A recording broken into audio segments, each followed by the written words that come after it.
So say you found a skeleton. How would you tell if it's a dinosaur? You personally, how would you decide? Well, interesting question. I don't know. I'd have to do some research on that.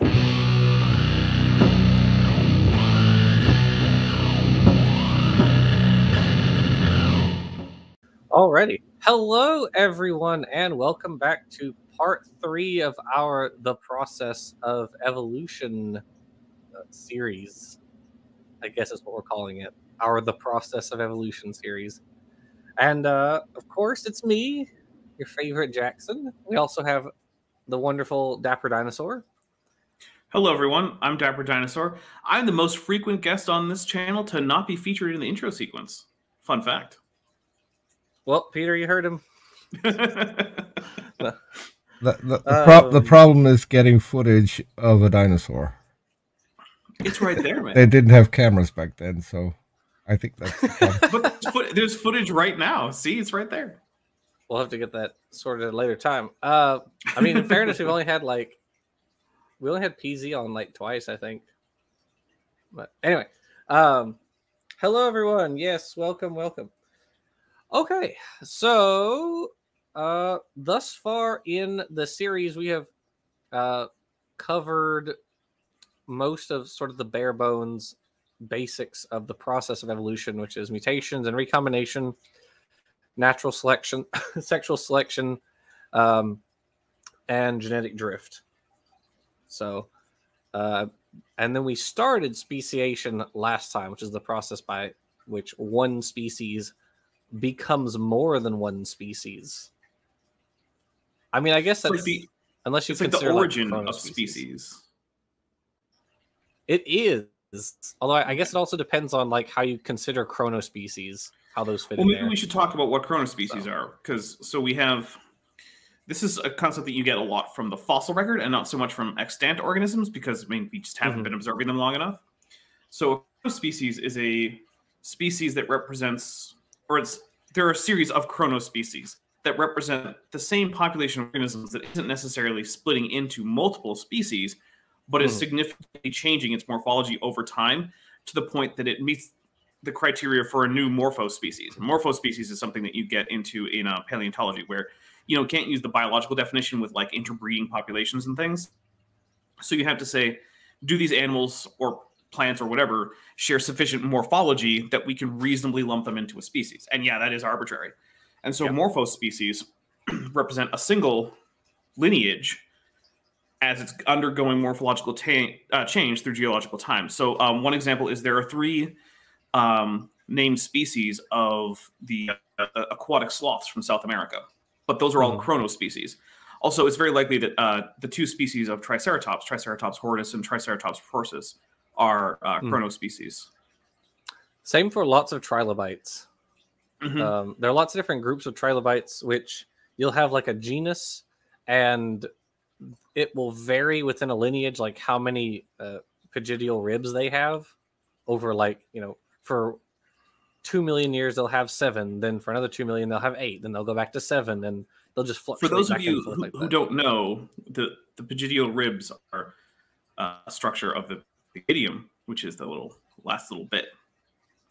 Yes. So it involves how many segments are actually merged into that that section of the animal, because a trilobite comes with a cephalon, then it comes with an abdomen, which is completely segmented, and then it has a pygidium, which is sort of like a tail shield. And so the ribs come with each segment that is merged into the pygidium, because I realize that Jackson probably used words that most people aren't familiar with. Nope, that's a fair point. That's yes. If you guys ever want, Jackson is too smart for these guys. I don't know about that, but yeah, if we ever say a word, this is to the chat, that somebody doesn't know, just say, hey, define that, and we will be happy to define it. And I'll try to stay on top of that too, because I feel like I have an okay-ish handle on the kinds of words people know, but probably not. So yeah. Oh, and the reason that there is such a large degree of arbitrariness when it comes to species is species not real. Yeah, it's just a human category that's handy, because look, we got to be able to talk about things. So you got to come up with words, and you have to put boundaries on what those words refer to. Mm-hmm. So, it's sort of like you have to have a convention, but numerous other conventions could work. Sort of like which side of the road do you drive on? Right. Left or right isn't the correct answer, but you need to have an answer in order to have a coherent traffic system. It doesn't really matter which one you pick. Right. Exactly. It's a good way to put it. Alrighty. Let's go to the PowerPoint, please.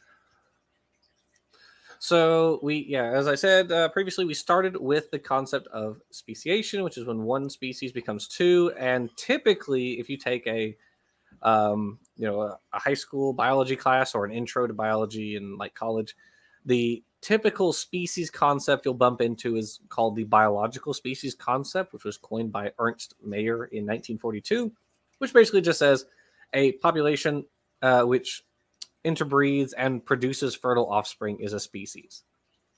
Mm-hmm. And as a metric, it's relatively decent. It certainly doesn't cover, and it really just works for sexually reproducing organisms. Obviously, it doesn't work for asexual organisms, doesn't work for extinct organisms. So typically, broadly, for sexually reproducing organisms, this is the species. This is the species concept that just sort of broadly works. Sexually reproducing organisms. Yeah, for sexually reproducing organisms. So, as Dapper mentioned, the Morpho species concept, you can look at the characteristics that some species in, some either living or fossil species has, and compare that with other populations, and figure how similar do they have to be considered the same species, how different, etc. Because you can have variations within species, right? You can have like sexual dimorphism, which we mentioned previously. And so you'll have large morphological differences between like males and females, for instance. Or you may have ecotypes, as we mentioned when we talked about natural selection. So you have populations which vary in their characters by locality. And so are they all the same species? Are they different species? How do you decide? What metric do you use? And so these are all different things that are, or ecology is another one. And so really when researchers are trying to figure out whether or not something's a species, they sort of put all of these things together. What is the genetics? What is the reproductive capability? What is the ecology, the morphology? Is there a fossil record? All that sort of stuff. Those essentially all go in to defining species nowadays because of how much data we have. We have a lot of data, and it has to be accounted for. So. Just watch out for lore. For lore? Yeah, Data's evil brother. Exactly. Star Trek joke, Jackson. I got that. Joke. Yep. It took me a second, but I got it. Oh my goodness. Someone mentions, weren't they talking about renaming a bunch of T-Rex specimens as a different species, but others argue it's sexual dimorphism? That comes from Mackenzie Brown. Yeah. Who is oddly a notorious lumper. With T-Rex? No, just in general. He's the guy who was like, maybe Velociraptor and Deinonychus are the same genus. No, absolutely not. But that's a fair point. There was a paper about that. I have not read that paper. I haven't really looked at it. I just saw sort of the press coverage of it. Is it going to be, is it going to be accepted by paleontologists? I don't know. Maybe.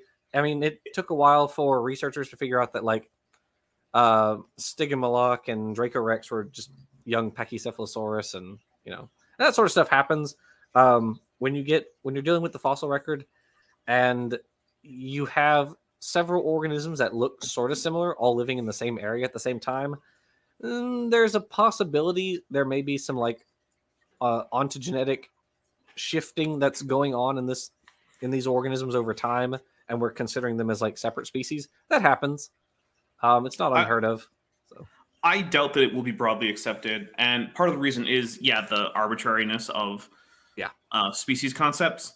The fact that it would for one thing, it would disrupt the literature on the most well-studied Mesozoic theropod ever.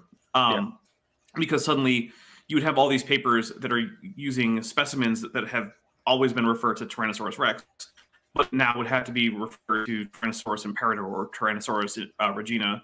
Right. And I don't think that the minor benefit of being able to sort Tyrannosaurus into 3 morphotypes, which is already done anyway, would really justify that amount of headache, especially given the fact that it's, like we said, it's arbitrary.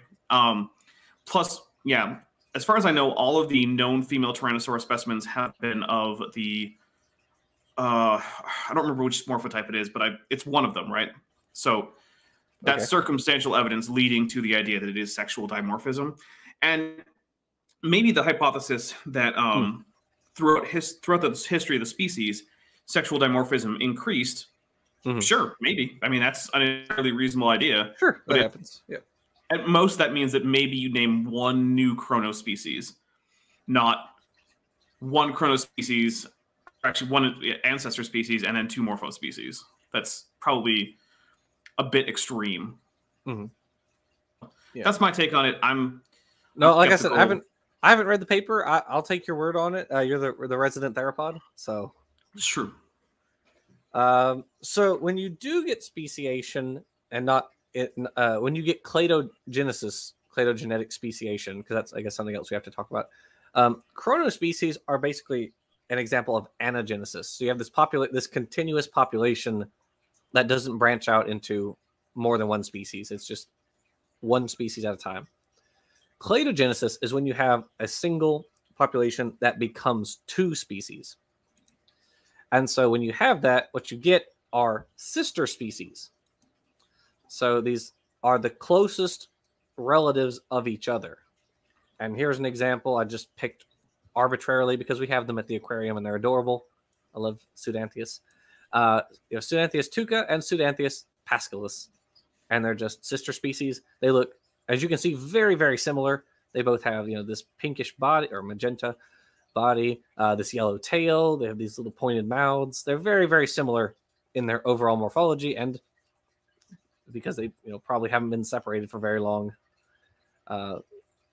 There's a little bit of a morphological difference. Tuca has that yellow stripe across the back, which probably helps them with mate identification, so they don't crossbreed.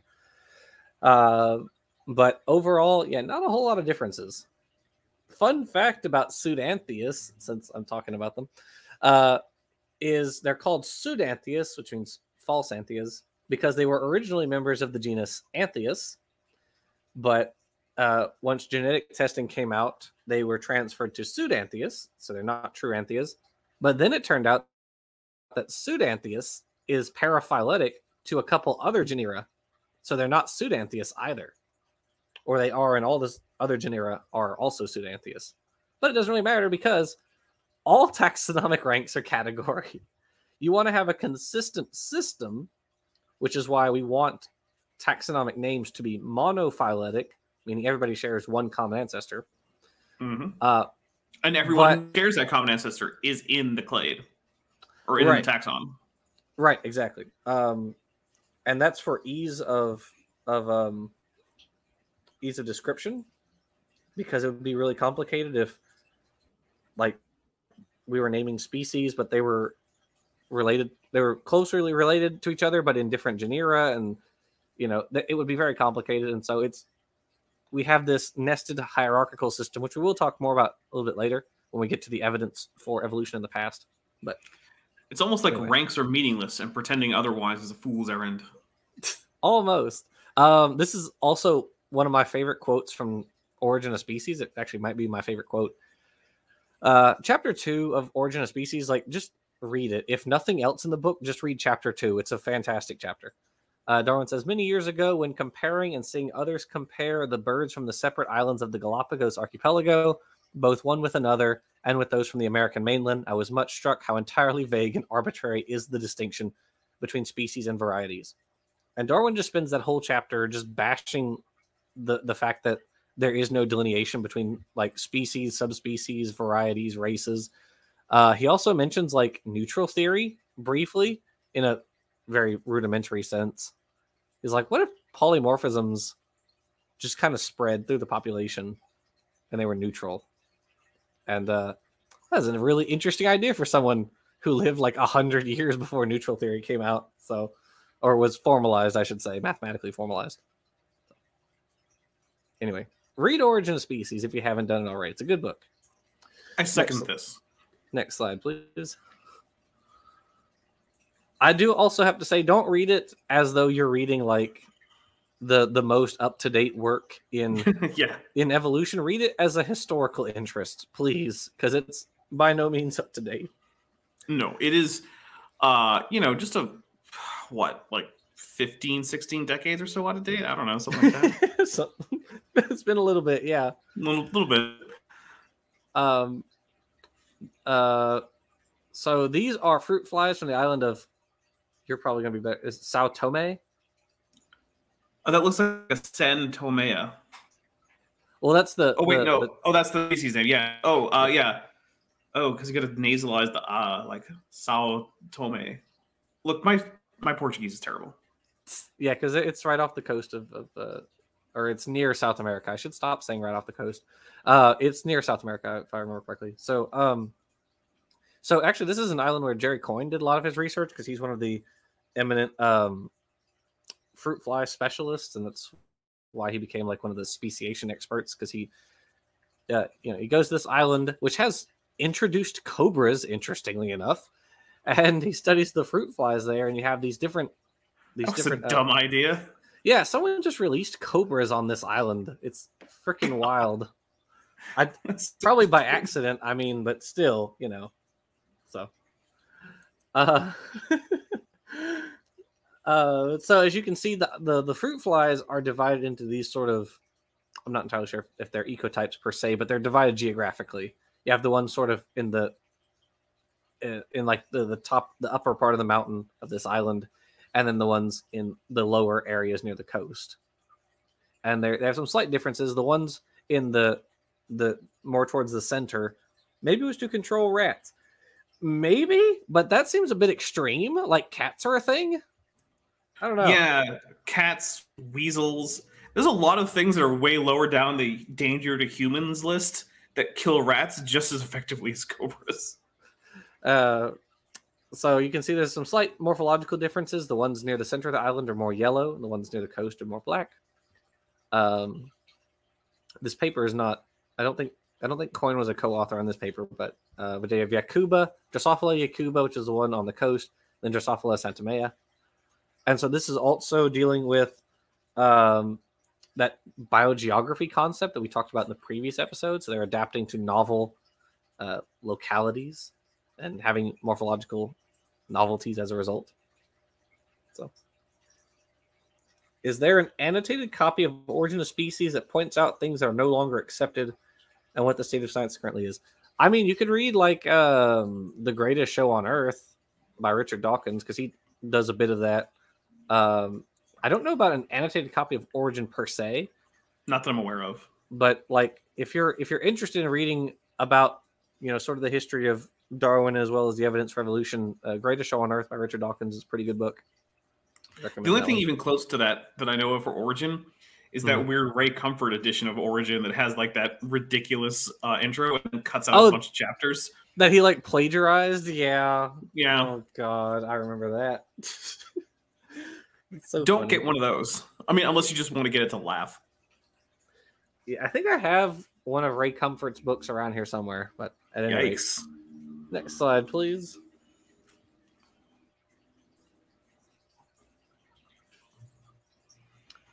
All right. Yet another good reason why species concepts are totally bogus. So the guys on the left are Insatina Salamanders. So the genus and species is called Insatina. I think it's X Schultzi. Not entirely sure how it's pronounced. It's got a lot of consonants in it. But basically, these guys are from the Oregon region. They radiated southward towards California, or into California. The only thing is, there's this big desert in the middle of California, and amphibians do not like very hot, dry places typically. I don't know. I live in Arizona, and we got frogs here, so Just saying. Well, as I was about to say, the ones who do live in very dry areas have pretty specialized adaptations for living there. The frogs around here will do this thing where they'll coat themselves in mucus that turns into like a dry leathery thing, and then they'll just go into like cryptobiosis for months, if not years. Yeah, basically, whenever they like won't breed until it rains, and then they have very rapidly developing offspring because the puddles dry up in a few days. So, so yeah, you have to develop some pretty Desert serious frogs adaptations. are wild. Yeah, I don't think these guys have anything like that. I think they hug more the forested regions. That makes sense. Which is why they're around the desert. Also, like most salamanders, they're adorable. They are pretty cute. I don't know if that's like aposematism, or I don't know if they're poisonous. I should say. I do not know with their coloration. You describe the species complex while I look up whether or not Insatina salamanders are poisonous. Fair enough. All right, so but these they're guys probably not venomous. Yeah, I doubt they're venomous, but they may be poisonous. Because I know there are Tarica newts in California, which are highly poisonous. So, anyways, these guys radiated southward into California, and they largely radiated around this desert. You can see one of the subspecies or whatever sort of cross the desert and end up on the other side. But the cool thing about these guys is on the coastal side, you have the non-splotched, and on the mainland or the inland side, you have the splotched morphs. And so when you do the phylogeny on these guys, you find out, yes, you have like Picta, that guy way at the top, and he's sort of like basally derived with respect to all the rest. And then the unsplotched all cluster together, and the splotched cluster together. And so you have this really interesting evolutionary pattern. But yes, as Origami Swami points out, it is still a salamander. It did not turn into a pineapple. I'd be very impressed if it turned into a pineapple. Also, kind of sad. Go ahead. Evolution debunked, though. At that point, evolution debunked. Yeah, no, absolutely. It's like, well, I guess I have to find a new line of work now. Yeah. Also, they are poisonous. They have poison glands near the base of their tail on either side, apparently. Aha. Okay. And they secrete a milky, toxic substance, apparently. So there you go. That's from the internets. So take it with a grain of salt. But yeah. Brainbug is right. We are talking ring species. Yeah, these guys, gals, these animals are examples of ring species. They essentially circle some geographic structure, either because it's too hot, or there's a mountain in the way, or the lake is too deep, or whatever. And so they radiate around the sides of it, and by the time they meet back up, they can no longer interbreed. So once you get to the very southern end of California, the splotched and the unsplotched can no longer interbreed with each other, but they can interbreed with each other to a better extent along the sides. So,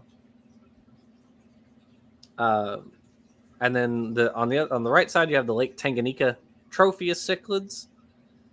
And so these guys it shows them all sort of along the coast. So I know a lot of cichlids prefer shallower areas rather than deep lakes. So what they probably do is they hug the coast, and they've just sort of spread around and invaded different regions of the coast, which maybe have different like sediment types or come into contact with different environments or something. I think Tanganyika is a pretty long lake.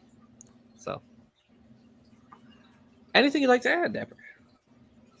No, I think we covered it. And yeah, we did find out that Insatina salamanders are poisonous, but not venomous. Nice. Next slide, please. Just another example of the species complex. This is Amanita Muscaria. Don't eat these, folks. Don't even pick them up. Just don't do it. Just if you're not an expert on mushrooms and in terms of edibility, just don't eat wild mushrooms. That's my pro tip. Yeah, go to the grocery store, get some prepackaged mushrooms. Right. Yeah. If you can't tell the difference between like morels and truffles and all that stuff, just don't even risk it, because these will kill you. You won't have time to like get your stomach pumped. It will be too late. So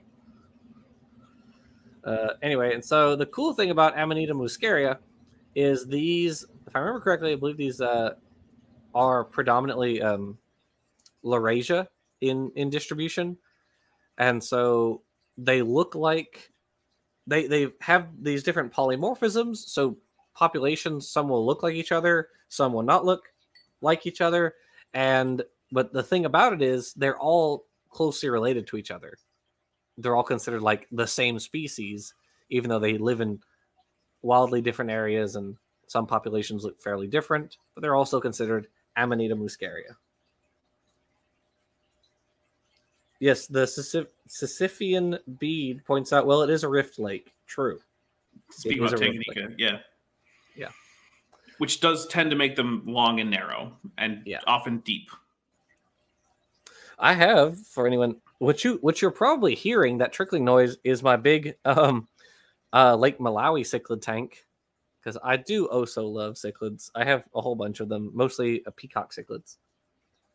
Do not mix Tanganyika and Malawi cichlids. Yeah, no, don't mix. Broadly speaking, don't mix the different Rift Lake cichlids. Like Victoria cichlids tend to be really mean. So yeah, just don't do that. It's just a bad neighborhood in Lake Victoria. They have cichlids that will pick the scales off of other cichlids. They're like parasites. It's wild. So anyway, anything to add? I mean, I don't know a whole lot about mushrooms, so no. Mackenzie Brown says, tank tour. I have a cichlid tank, an axolotl tank. I've had my axolotl for like 5 years, 5 or 6 years, something like that. I've got some Hymenocyrus frogs, and then a big Tetra tank. This is a great description, but I think we're going to have to see a tour sometime, Jackson. We'll see. You'll just have to tidy up first. That's probably true.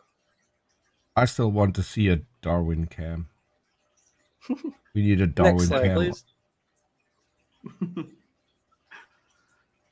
And again, just more examples of species complexes.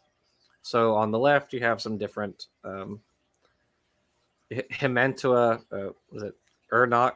Urnak? I have no idea how to pronounce it. It's the like leopard rays, basically. Leopard and reticulated rays. And some are really closely related. Some are not so closely related. They all look very similar. You know, because that's what happens. And then on the other side, you have different tree frogs, which are, you know, Hypsiboas calcaratus, which are fasciatus. Well, that kind of depends. They're very similar morphologically, but they have different calls. One of the things that tends to separate frogs is the pitch of their calls, which is a sexual selection thing. So some chicks just really dig that falsetto voice. That's true. And some are much more into the bass, you know? Yeah. It depends. That's true. Anything you want to add here? No, I feel like we pretty much covered the concept. We're just giving examples. Yep. Okay. Yeah, you're right. Basically, species not real, list of examples. There you go, folks. Mm-hmm. Next slide, please. Okay, so the way that we I sort of described it earlier was you have a population, and then it splits in two, and you have sister species, or you have your chronospecies, which is just one long lineage. Well, that's not always what happens. Sometimes you can actually get a whole bunch of very close speciation events if a population invades a large enough area. Like on the left there, you have the Galapagos tanagers, and there's, I think, 13 species of them in total. And basically, you had one population who radiated in just 2 to 3 million years on these islands, and they filled a whole bunch of niches. And so it wasn't just one species split into two. It's like a whole bunch of species kind of all at once. And then on the other side, so this is actually a really cool one. On the right, those are the soapberry bugs, because these guys, their beaks elongated when a new fruit was released into their home. So you have the balloon vine, which is not native to the United States. I think it was introduced from China, if I remember correctly. And these guys, these soapberry bugs, they penetrate down into the plant and whatever it is, they suck up some juice. Yeah, they suck up some juice or whatever it is. But when this new plant was introduced, their beak sizes rapidly increased in just a few decades as they started also eating on these balloon vines. So these guys had a whole bunch of morphs, sort of all evolving at once. So, anything you'd like to add? Bugs are cool. Bugs are cool. Brain bug, can we get a bug? Bugs are cool in the chat. Also, if you're reading oh, go ahead. I was gonna say, also, I'm still not convinced that bugs as in insects are just like pan crustaceans. Still sounds like crustacea to me. Look, take it up with the taxonomists. I don't make the rules. I just enforce them. I'll just say this: are there any crustaceans that are more closely related to insects than to another group of crustaceans? They're still pan-crustacea. That's the monophyletic term. Well, then crustacea is paraphyletic, and it's not a valid taxon. You gotta pick. Well, pick a side, man. Crustacea is?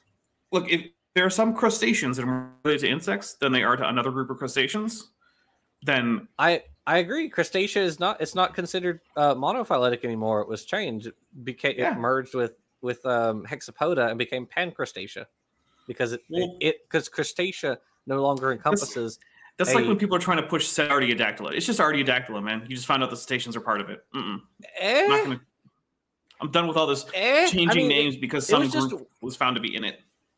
It was just one little clade that got moved over. It wasn't like a whole bunch of clades got merged and all that sort of stuff. I don't know. Anyways, Dapper's clearly done with his taxonomy. I will fight you about taxonomy. Slide, please. Won't the monophyly mean we are Australopithecines? Yeah, that's a problem with chronospecies. When do you determine it's no longer the original species, or with genera?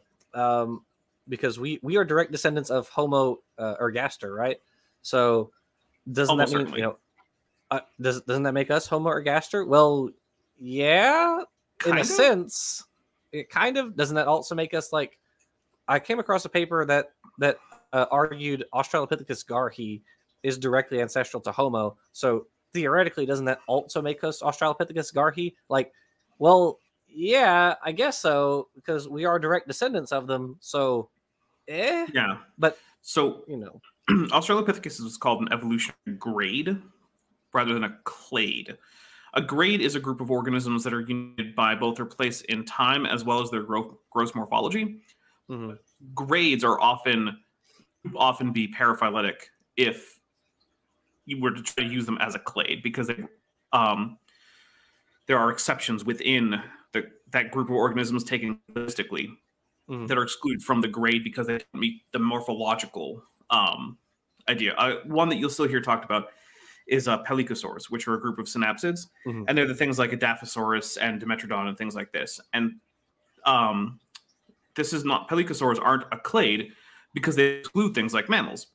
But they are a grade in the sense that, like, there's a group of these morphologically similar animals that are all living around the same time, geologically speaking. So it's a grade. And it's, as long as you acknowledge that a grade is a grade and it isn't a clade, even though unfortunately those words rhyme, which is annoying. It is. It's not completely invalid to have evolutionary grades as a thing that you talk about. Unfortunately, when it comes to binomials, though, when you're getting so down into the weeds of like the difference between genera and species in terms of like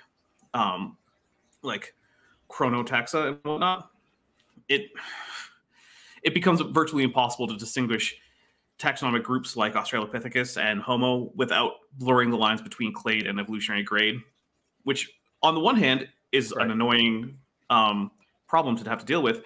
But on the other hand, is the problem you want, because it means that there's just so much data that you don't really know how to just toss things into boxes, because there's just so much of a smooth gradient between the groups. So, right, exactly, yeah. And another slide for cichlids, because I love cichlids.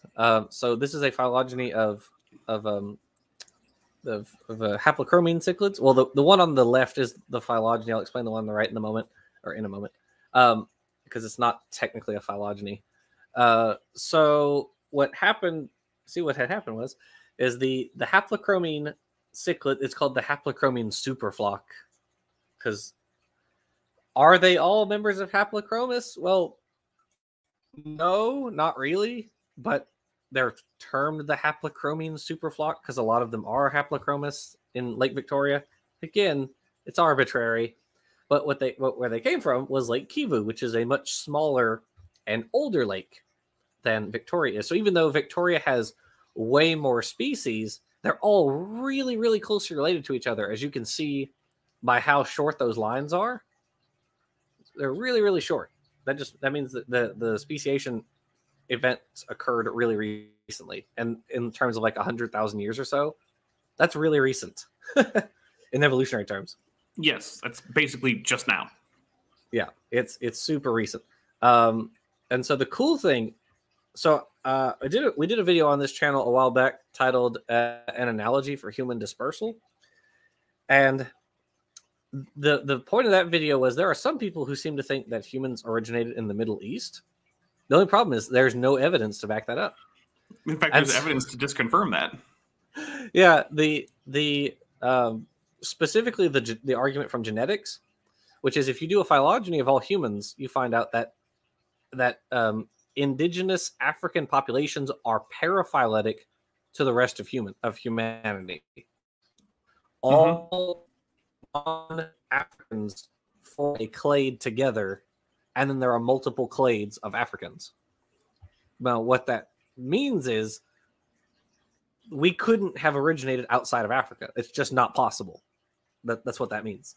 But I mean, the only possible exception would be if the entire population of humanity en masse just decided to move to Africa out of wherever else they were and then spread out from Africa again, which is not what you'd call parsimonious. Let's just say that. No, that seems extremely unlikely. Bonkers. Right.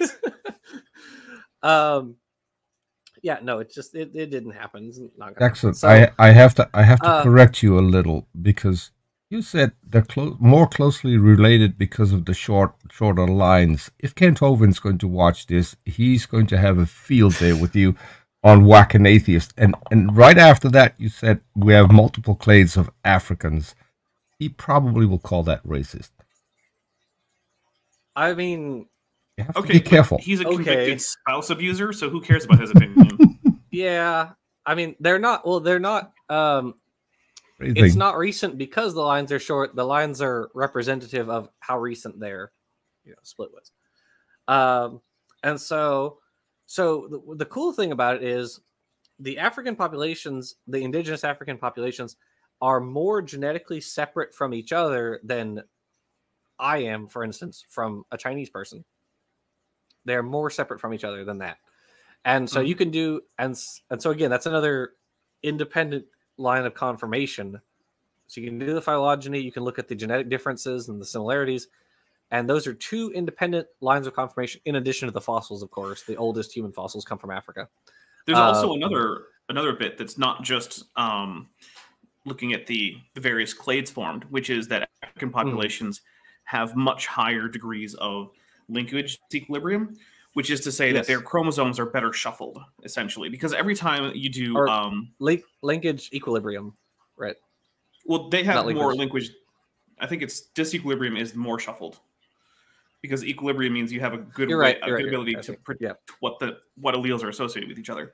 So what happens is when you have meiosis going on, right, chromosomes will cross over a little bit. So they'll say, you have two chromosome 1s, and each one has its own set of genes. Well, during meiosis, those chromosomes will link up and they'll swap a bit.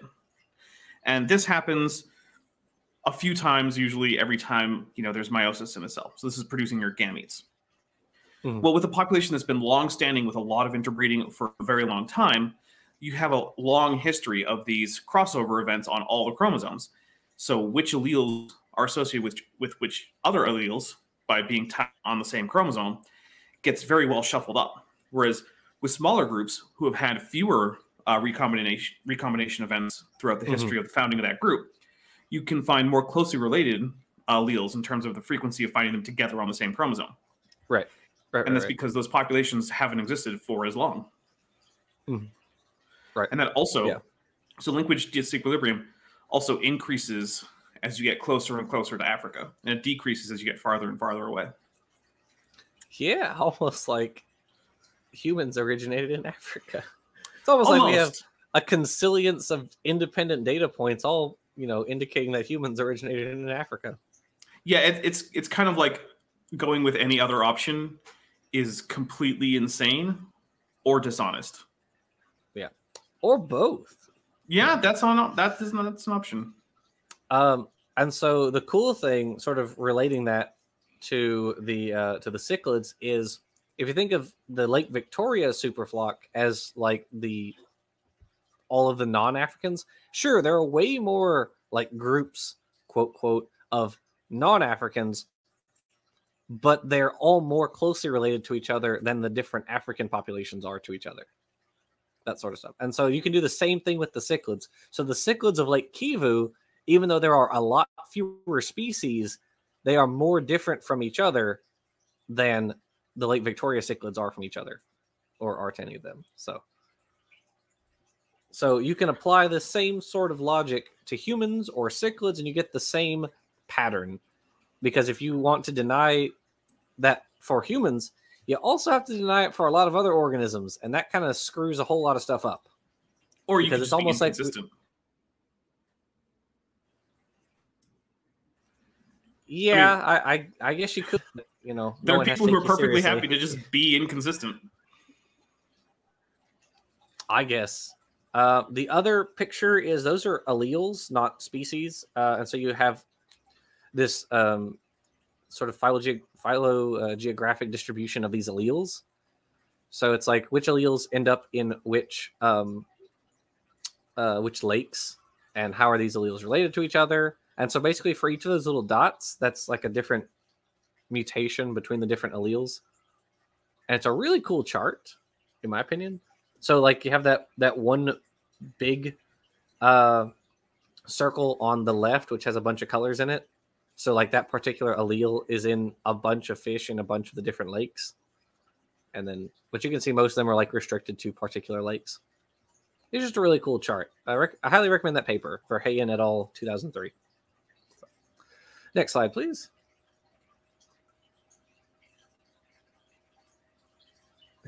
Don't talk about the bull sharks. Are there bull sharks in Lake Victoria? I don't think there are bull sharks in Lake Victoria. I don't know what you're talking about, Brainbug. Fossil speciation. Okay, so again with the chronospecies. So, well, this isn't quite a chronospecies, but with certain organisms, we have amazingly good fossil records, just absolutely astoundingly good fossil records. And that is especially the case for what are called phytoplankton. So basically little photosynthetic protists, essentially, quote, quote, because that's also a grade. Yeah, protist isn't a real thing. It's a grade. Yeah, protist, not a real thing. And these guys, they make these tough, either internal or external shells, or tests is the technical name for them. And then when they die, the test, which is like calcium carbonate or silicon or what have you, precipitates to the bottom of the body of water, and that becomes part of the sediment. And so over millions of years, you form this just absolutely amazing record of these phytoplankton, whether foraminifera, diatoms, coccolithophores, just huge, crazy good records. And so here's an example. These are meogypsinid foraminifera. And so you can see this gradual change as you go up through the geologic column. It's a really, really cool chart. I'm a big fan of this chart. And yes, RJ and I discussed index fossils in the rocks were there. So if you don't have that book, why not? Mackenzie Brown knew protists couldn't be real. She knew they were that she's been mad about protists since learning that kelp is a protist. Yeah, protist is a nonsense thing. It basically just kind of means single-celled, probably eukaryote that isn't an animal, plant, or fungus. That's all it means. Yep. Yeah, basically. A brain bug thought we were talking about Lake Victoria, Australia. Nope, sorry, we were talking about Africa. Lake Victoria, yes, Africa. Kivu, Tanganyika, Malawi, those are all the African I lakes. couldn't even imagine a bull shark getting in there, like just being dropped in by a human. Yeah, that's why I was kind of confused about that. But regardless, next slide, please. So here's another example. This is an interesting paper because this is back when Gould and Eldridge were arguing that punctuated equilibrium happens. And Philip Gingrich, who is a big name in the whale evolution circles, if you've done any reading of whale evolution, you probably come across him and Thuisen, I think, is the other big guy. Then you'll come across their name. But Gingrich was also very opposed to punctuated equilibrium back in the 80s. I don't know if he's changed his position now or if he's even still alive. I have no idea. Regardless, this paper that he wrote, or that he published, kelp aren't single-celled. Technically, no, they're a member of the phaeophytes, the brown algae. They're in the SAR group, or SAR, the chromista. Regardless. Anyway, and so he publishes this paper, and he's like, if we have a good enough picture of the evolution of any particular group, you can see that it's always gradual evolution, which technically isn't what Gould was arguing against. Punctuated equilibrium includes gradualism. He does not say gradualism is not a thing, and that was also people were sort of straw manning him with that because he was pushing big for the whole relatively rapid morphological change in certain circumstances, and you get us versus them, and then you just make an extreme version of the them guys. So it happens in science too. Right. In the last episode, we talked about the selectionist versus neutralist debate, which was not supposed to be a debate at all. It was just people misunderstanding how neutral theory works. It was supposed to be yes and, not either or. Yes, exactly. Yeah. So those little dots, you got Hyopsodus and Hapomylus, and you can see how there is this very gradual morphological change as you go up through the geologic column. This is the Green River Formation over the course of 3 million years. So again, really cool. That's really, really cool. It's too bad there are people who think that the Earth is 10,000 years old. Sorry. Yeah, and this all happened over the course of 30 years? Something like that? Something like that. Yeah, no, that's just bonkers. That can't have happened. So yeah. Literally not possible. Next slide, please. Just another example. This is a sea urchin, Micraster. In case you guys didn't know, sand dollars are sea urchins gone flat. Fun fact for you. It's true. That's why they're pentaradial. Yep. So here's just an example as you go up through the geologic column. I think that's the late Cretaceous. Yeah, Setonian, Campanian. Yeah, that's late Cretaceous. As you're going further up the column, you see this gradual change. This is paramorphocline, so they're extending the development of the adult. So, just another example. Thought you guys might like. Next slide, please. Yes, hybridization. So speciation isn't always about one species becoming two. Sometimes you can have two species who become one. Now, in this example, that's not what happened. This is a monstrous hybrid between paddlefish and sturgeon, which I don't even know how this happened. This is just crazy. But I guess according to the kind, that makes paddlefish and sturgeon a kind, I guess. Yeah, even though their divergence time in real science is isn't it over 100 million years ago or something crazy like that? Yeah, it's at least 100 million years. It is a very long time. Completely insane that this is a hybrid that happened, but whatever. I read a paper on sunfish, which is Centrarchidae, not too long ago. The freshwater North American sunfish, not the mola mola, which is out in the Indo-Pacific. But what the researchers were looking at was how over the course of about 30 million years, which is about how long this group has existed. The further you go back in time with the common ancestors, the less likely hybrids are to happen. That's over 30 million years. And basically, by the time you get to your most separated clades, they're just not having hybrid offspring anymore. This is 3 times that, at least. Is that why elephants and pine trees can't have babies? Something like that. I mean, they've Okay. only been separated for what, like 2 billion years, something like that. So around that, yeah. Yeah, absolutely crazy. If you guys want to, yeah, I mean, it's just bonkers. Absolutely bonkers. Paddlefish are really cool, though. Highly recommend reading about them. They're neat fish. I mean, sturgeons are okay too. Yeah, if you like caviar, I guess they're fine. I mean, I kind of do. Not that I eat a lot of caviar. Jackson's not paying me enough for that. Or elitist dinosaur over here. No. What? I mean, I have had it. It is tasty. I'm not going to pretend Is it it? isn't. Yeah, I've never tried it.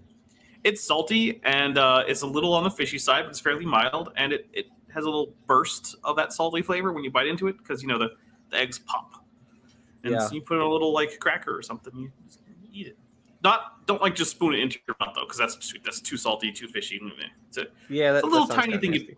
You put a little tiny bit on like a cracker and you eat it with a Yeah. bone spoon, not a silver or steel spoon. A bone spoon. Yeah, so the reason is that the metals will leach into the relatively acidic eggs, and then Oh. your caviar will taste like metal. So you want to use wood or bone. Very interesting. The things you learn with Dapper Dinosaur. Who, again, does not have a whole lot of caviar. Next I think slide, it's please. been a decade. That's a little bit. Yeah. Next slide, please. There we go. Okay. So this is an example in which we have a new species that arose from some other pre-existing species. So we have the largemouth buffalo, the smallmouth buffalo, and these guys have interbred so often they've actually produced a hybrid species called the black buffalo. We actually have smallmouth and black buffalo at the Shreveport Aquarium. So come by and check them out if you want to do that, if you want to see them. But this can happen. This is what's called a reticulation. So you get 2 species which interbreed. And of course, these 2 species still exist. You can still find largemouth and smallmouth buffalo. They're just, they're still doing their own stuff. But it just so happens that they've also interbred enough to produce the black buffalo, which now can interbreed and go on their own merry way. I'm a little disappointed that these aren't mammals in Bovidae. Just saying. I had no idea that people called these buffalo. I thought, I was working at the aquarium for a little bit before I realized this is what people were referring to. I thought they were talking about, because they're carp. Right. These guys are carp. And so I was like, buffalo? What are you talking about? Anyway. Next They slide, don't even please. have horns or hooves. Nope. You would get so little gelatin out of those. They're hoofless. Hoofless buffalo. It's behooved that they are without horns. Ooh. Sorry, folks. I'll fire myself. All right, angelfish. I'm now taking over Jackson's channel. That's fine. This is now Dapper Dino 2. You'll make videos more often than I do. I guarantee that. So that's fine. It would be hard not to, right? At this point, yeah. Burn. You have, so these are different, I was going to say cichlids. These are different angelfish. So the first 2 columns are different, are like separate species of angelfish. And then the third column are their hybrids. So like the top column is the Griffiths angelfish and the goldflake angelfish. And that produces that little hybrid. It says sympatric hybridization. I don't remember offhand if these guys are, if the hybrids are also their own species. I don't remember. I just don't know how often their hybridization is. So, sorry, folks. But this is just another example. Hybridization happens because even fish agree species not real. so there you go. Even fish agree. Anything you want to add? No, I think this hybrids happen, guys. It's a little odd we haven't got a mule yet, as is the classic example of the sterile hybrid. I didn't even think about that. Yeah. So there's this rule in there is someone who thinks that caterpillars are velvet worm and insect hybrids. I remember reading about that, and can't remember who said it. Yeah, that sounds like a David Peters nonsense.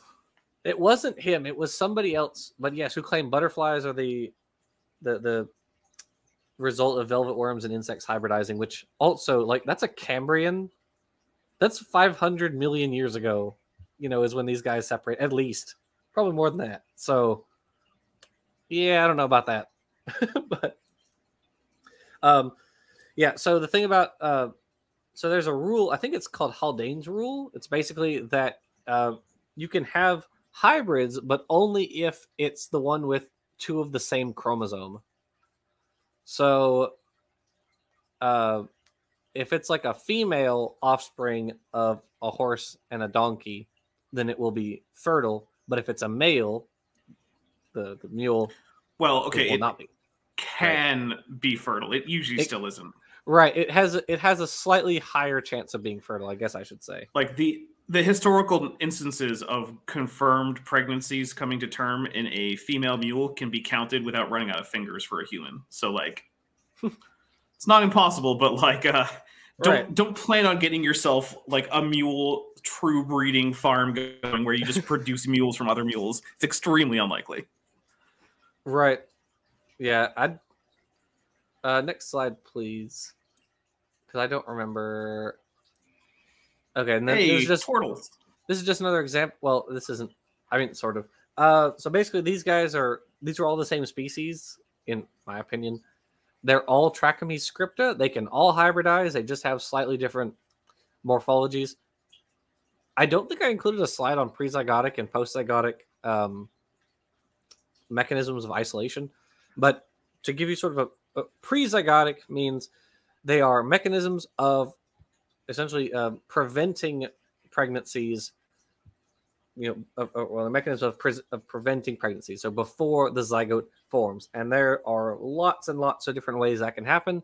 There are different, you can have different behavioral strategies between different species. Maybe one species mates at dawn, the other at dusk. There are morphological isolation, behavioral, all sorts of stuff. So Brainbug asks which one is Leonardo, and it's actually the Western red-eared slider at the bottom, because canonically the Ninja Turtles are in fact Western red-eared sliders. Nice. Yeah. Zona Pellucida, which also then caused an increase in the popularity of the Western red-eared slider in the pet trade, which has also resulted in it becoming an invasive species across large swaths of the world. So I believe that. Not as nice. There's a like a tissue around the egg, if I remember correctly, and that's the zona pellucida. And it basically, if you're too distinct genetically, the sperm can't penetrate that and then deliver its necessary genetic material. Fun, absolutely wild fact, and RJ and I talk about this in the rocks were there. If you remove the zona pellucida from hamster eggs, humans can fertilize them. So, so yeah, that happens. That's actually a way that sperm viability is tested in humans. That's why it's done. That's why we know that's a thing. So fun times. Yeah, fun times. That's where that goes. Post-zygotic, even if a pregnancy happens, as Dapper said, it may not come to term. It just, the parents are too genetically different, and after it starts trying to get the proteins going and everything, you're trying to transcribe genes to make proteins, all this stuff, and it just fails essentially. The chromosomes are too different. Maybe you have aneuploidy, or something like that, and one parent has a lot more than the other, and so it just doesn't work out. That's post-zygotic. My brain is still on the first fact. So humans can fertilize hamster eggs. Yes, if you remove the zona pellucida. If you remove the zona let's say let's say we take a random young Earth creationist and have him do that. We can have a Ken hamster in a wheel. I want to see that. I'm going to go out on a limb and say that I'm pretty sure the resulting zygote is going to fail to develop into a viable, like, two-term organism. There's a good case to be made. There's a good case to be made that goes for all young Earth creationists. Well, except it is pretty fun, but there are, living and even reproducing adult young Earth creationists out there. So, the thing about actually, I didn't even know that until Georgia Purdom brought it up. Who is a young Earth creationist for anyone who's not familiar with? Weird way to learn that fact. Funny how it led me to Ken Hamster. Right. So she and Bodhi Hodge wrote this article about like, what is a kind? Well, we're going to tell you, except we're not going to tell you. We're going to kind of dance around it for an article and then pretend that we answered the question. They never as tell you. Creationists want to do. And so in this article, so she mentions how creationists have, and I'm sorry, side tangent people, but creationists have this whole concept about like a family is about the level of kind because broadly, well, in some cases you can get like or you can get a hybrids between different species in the same family, but then I guess it was pointed out to them at some point, yeah, but we can fertilize hamster eggs, and they're like, okay, but it only goes so far in development, it doesn't go all the way. And it's like, yeah, but it's kind of arbitrary endpoint that still hybridizing. Yeah, it's still hybridizing, at least for a little bit. And as I said, they dance around it and never really give you an answer because there's no such thing as a kind. So yeah. Nor is there such thing as a family, by the way. No, there isn't. Exactly right. As we talked about, the ranks that we like to give certain taxa are completely arbitrary. Like the family, like, I don't know, Canidae isn't the same kind of taxon as, say, like Varanidae, which is the monitor lizards, right? Which one of those taxa is bigger? Which one was founded earlier? Like, there's no way to compare them. The fact that they both end in IDAE is just an artifact of human convention. And so, kinds are at about the family level. There's no such thing as the family level. And here we have Dapper Dino agreeing with Kent Hovind. There's no such thing as a family.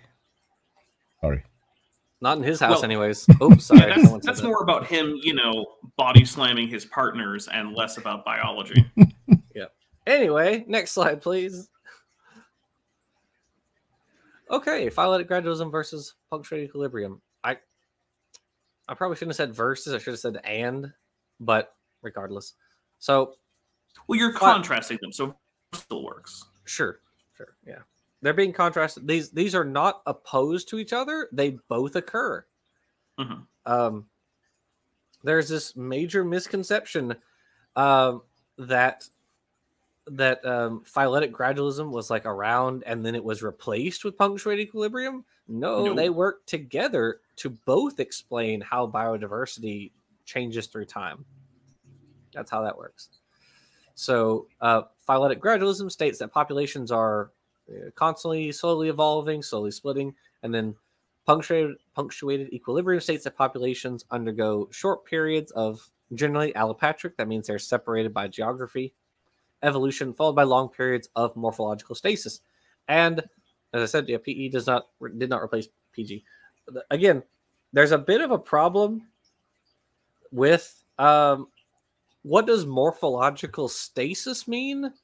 How do you quantify that? While you technically can, like, there's no one-to-one ratio between like different clades and how much morphological change is achieved. Because again, these are human constructs. We're just trying to apply these ideas to help us understand, albeit imperfectly, how these organisms have changed through time. So how much, to go to the example Dapper gave, how much have varanids changed versus how much have canids changed? Right? There's no way to just put them one-to-one and compare them. You can't do it. They're too distant. Like, maybe you could do like genera within that. You might be able to say like, how much has Canis changed versus like Vulpes? Maybe you could do something like that, but even that's on pretty shaky ground. Mm-hmm. Yeah. Yeah. So it just means, how much organisms may change by what we consider a lot morphologically in a geologically short amount of time, because we're still talking hundreds of thousands to millions of years. This isn't overnight. So, anything you want to add to this? I think, I mean, the really big thing that I do think it's important to hammer home is that even in cases of punctuated equilibrium, we're still not talking about like a saltational thing, right? So right. You see, if you were to watch it in real time, you're still going to see a gradual change in morphology. It's just that it's going to be significantly rapid. So this is on a spectrum. Mm-hmm. So on the one side, you have very gradual morphological change. On the other side, you have relatively rapid change. And in the middle, there's a whole lot of room. Right. So that's the one big thing there is, yeah, this is a spectrum. It's not two discrete things like, oh, the species just switched into punctuated equilibrium mode. No. Right. Saltational changes are much more rapid. But also saltationism... Oh, sorry. Go ahead. I was going to say, saltationism is an idea that was proposed at various times. And there are some changes that we have observed that you could say are kind of saltational. Right, but like basically the polyploidy, idea is... essentially. Right. The idea is that you have a significant, like very obvious in a single generation morphological or genetic change, like polyploidy, or, you know, a radical redesign of like limb structure or something. And those aren't impossible, but they almost never happen. And also it's often hard for that new creature to then backbreed with the original population, right, which can cause problems for the idea of this continuing on. So, for instance, if you have a polyploid event in a plant, unless it happens to come across another plant that's also had the same polyploid event, it's unlikely to found a new species. Now, that can and does happen, but it's not every single time you have an event of a whole genome duplication in a plant is that going to be a result in a new species, because chances are, most of the time, it won't find a mate. Right. Right. Exactly. Okay. Yeah, I think that's pretty good. Next slide, please. Living fossil is a term. Actually, Darwin came up with this term. I really dislike this term, but and this sort of plays into the what we were talking about with punctuated equilibrium. So you'll have some group, some clade, which changes quote little morphologically over a long period of time. What does that mean? What does it mean for a clade to change little morphologically, especially when we can't see the genetics going on? How do we quantify little morphologic change? Right. Like, so I think the important thing is it's an informal term. Right. There is a term called stabilimorph, which is sort of an attempt at a more at a slightly more objective framing of this issue. Stabilimorph is defined as a genus that lasts longer than one extinction event, one major extinction event. So basically, any genus that has been around since at least the end of the dinosaurs is considered a living fossil.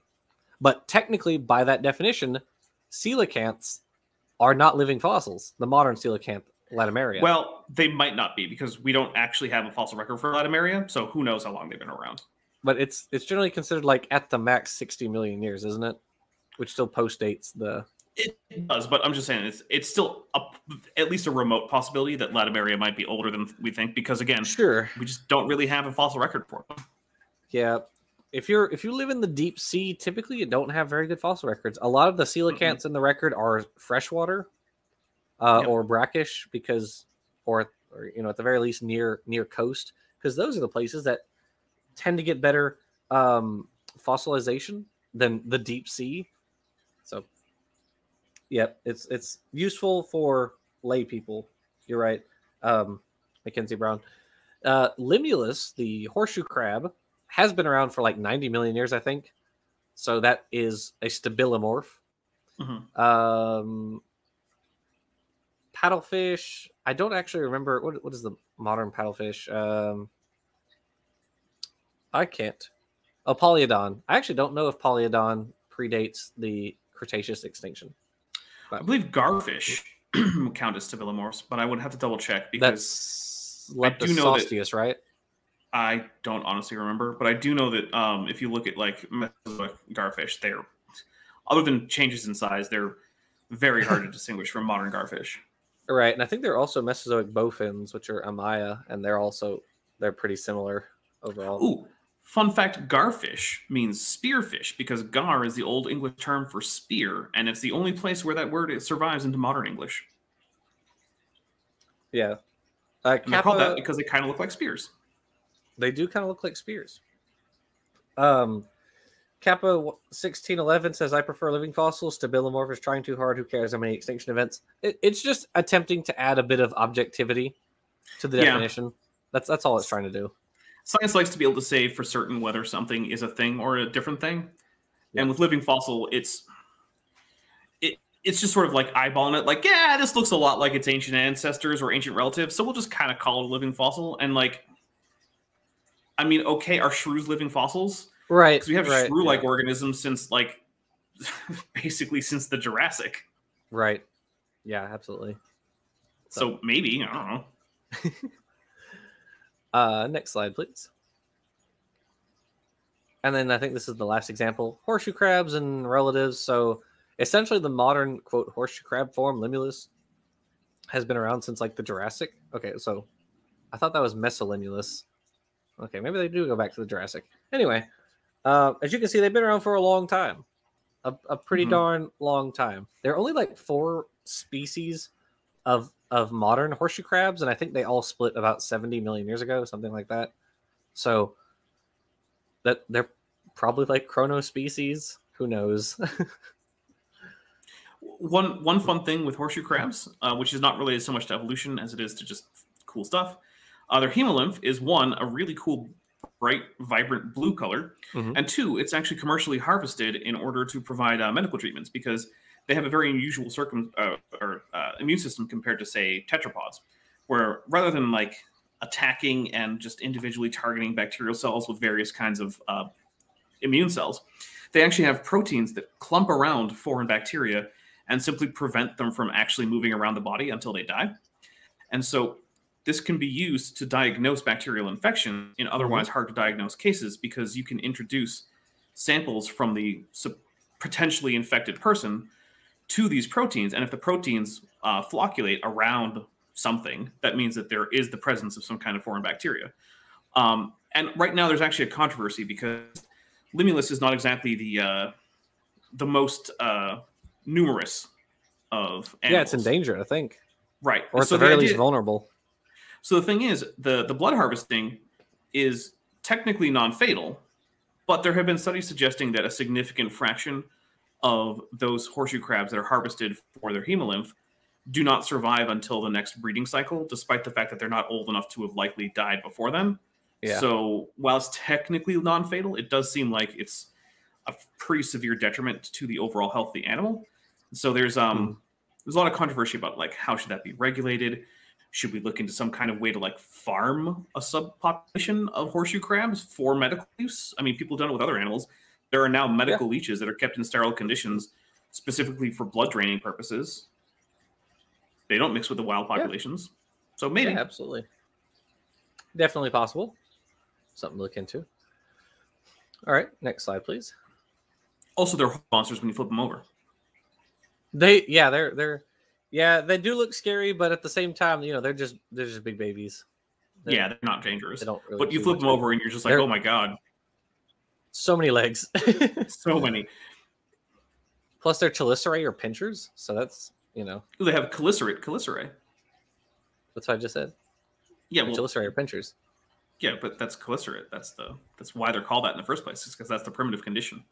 Right. Yeah. The what spiders have, where it's a fang, that is a derived form, and sulfugids. They also have the big pinchers, which are scary. They look scary. Look, but they're not venomous. Yeah, I found one in my bathtub not that long ago. I just brought them outside.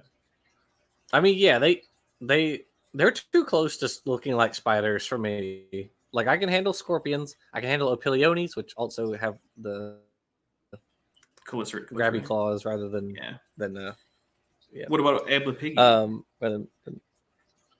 I can handle Ablepiggy. I can handle Europidgy. Basically, Really? every I don't think you every have the most order, horrifying pedipalps in the world.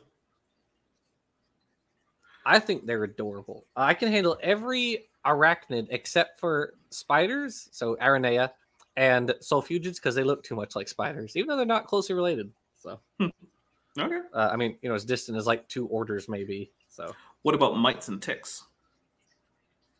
that's what Meristomata. I mean, does anyone like mites and ticks? Who's not like I a don't- mite and tick researcher? I mean, I don't have a big problem with mites. I'm not a big fan of ticks, though. Mites are fine. I guess it depends on the mite. As a group, I don't have a problem with mites. Are we talking about vinegaroons? Yeah, vinegaroons are the Europigids. Amblypigids are the tailless whip scorpions, which I think are adorable. If you guys know Just a Walking Fish, he has a tailless whip scorpion. It's Nice. pretty cool. I saw a Okay. a horror movie where tailless whip scorpions were the ultimate monster, and it just deflated any sense of tension because I know exactly how harmless they are. Yeah, okay. If any of you guys have seen what was it, Fear Factor, like back in the day, there was one of the challenges was they tell this woman, we'll give you like $100,000 if you eat what do they call it? A giant cave spider. And they bring her over to this roulette wheel that has a bunch of amblypigids on it. And I see that, well, I mean, back then I was like, oh, that's horrible. That's gross. I can't believe she did that. But I saw it recently. And as soon as they like brought her around and showed her that they were amblypigids, I was like, oh God, no. They're totally harmless. They can't defend themselves. Yeah. And she did it. She just stuffed one in her mouth and ate it. And it was horrifying. Poor Not a little big guy. fan of that show for reasons like that. Just mercilessly slaughtering random, scary-looking but inoffensive animals is not okay in my book. Yeah, I mean, I'm sure she didn't know. She probably thought like, oh God, this isn't, a spider. And the layperson probably wouldn't know or wouldn't there's stick a around reason- long enough to figure it out. There's a reason that one of those was the basis for the most deadly spider in the world in the Harry Potter movie. It's because they look scary.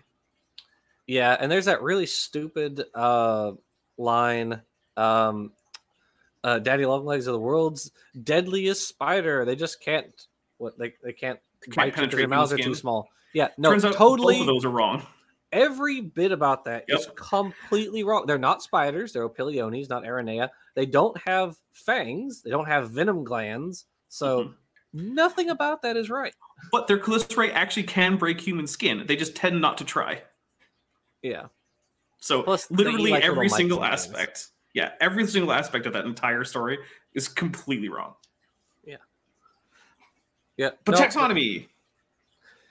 Yes. So essentially, we have now covered the process of evolution. Now I want to talk about peacock spiders are cute.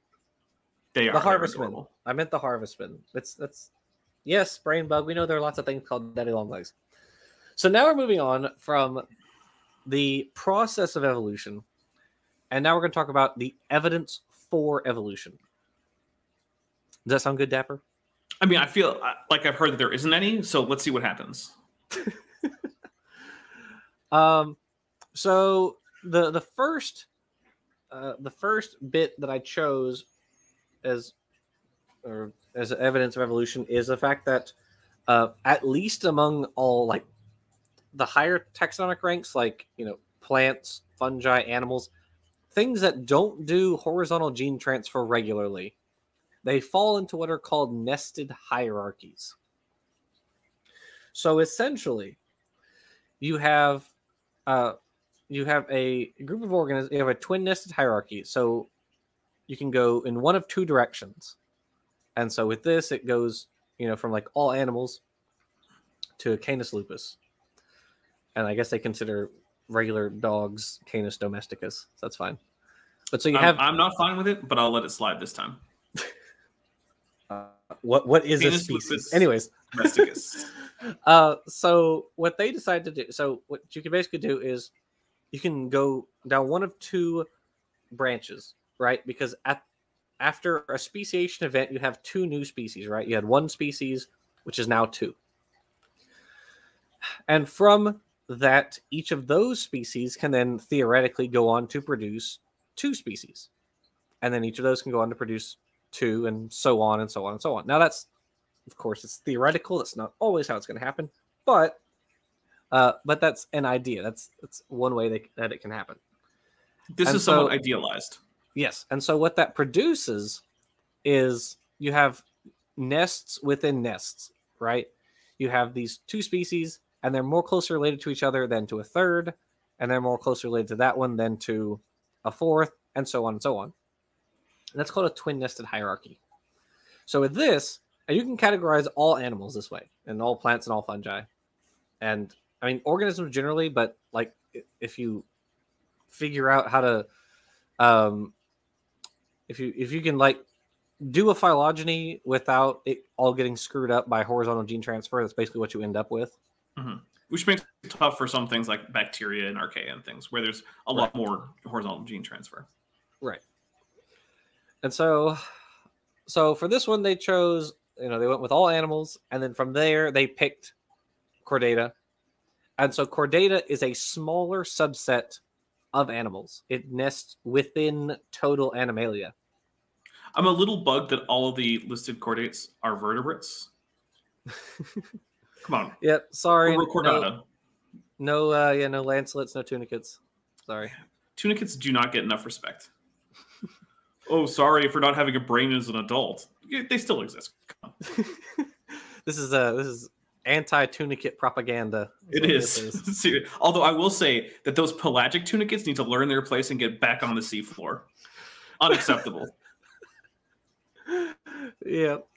And then I have strong opinion about tunicates. I can tell. Yeah, you've told me about it before. You're just like, what are you doing? Sit down. Then within Chordata, whichever, you have Mammalia, which is a smaller subset of Chordata. So you start out with animals, and then we picked a subset of that, and now we have a subset of that, which is all mammals.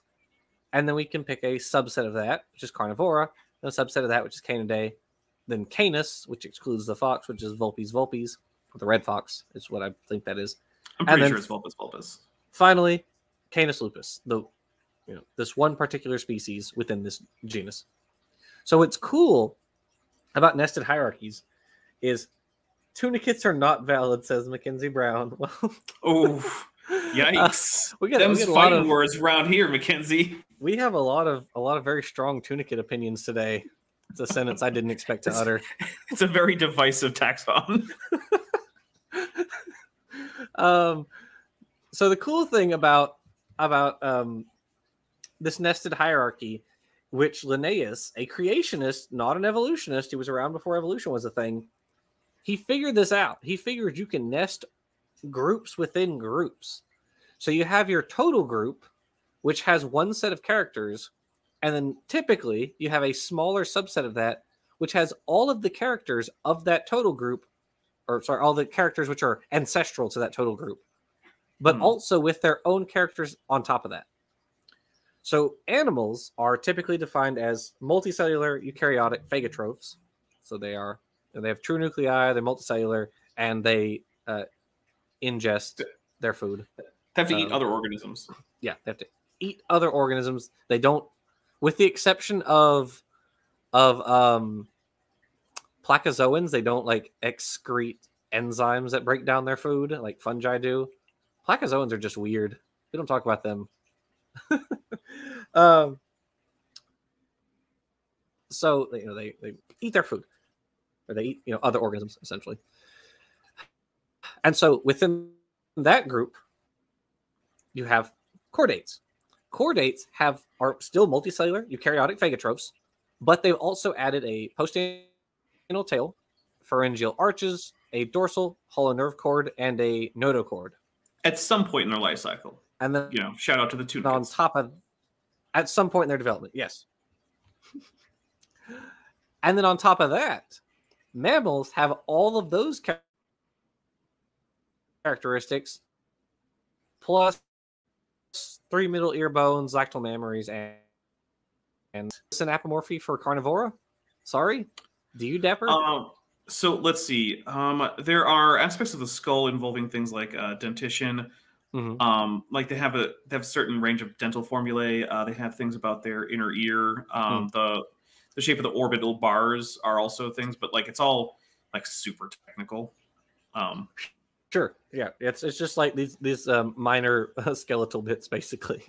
Yeah, like the difference between Canidae and Felidae like comes down to like differences of the skull, mostly. And you would think it might be retractile claws, but no, because retractile claws are actually ancestral to Carnivora, so you can't use that.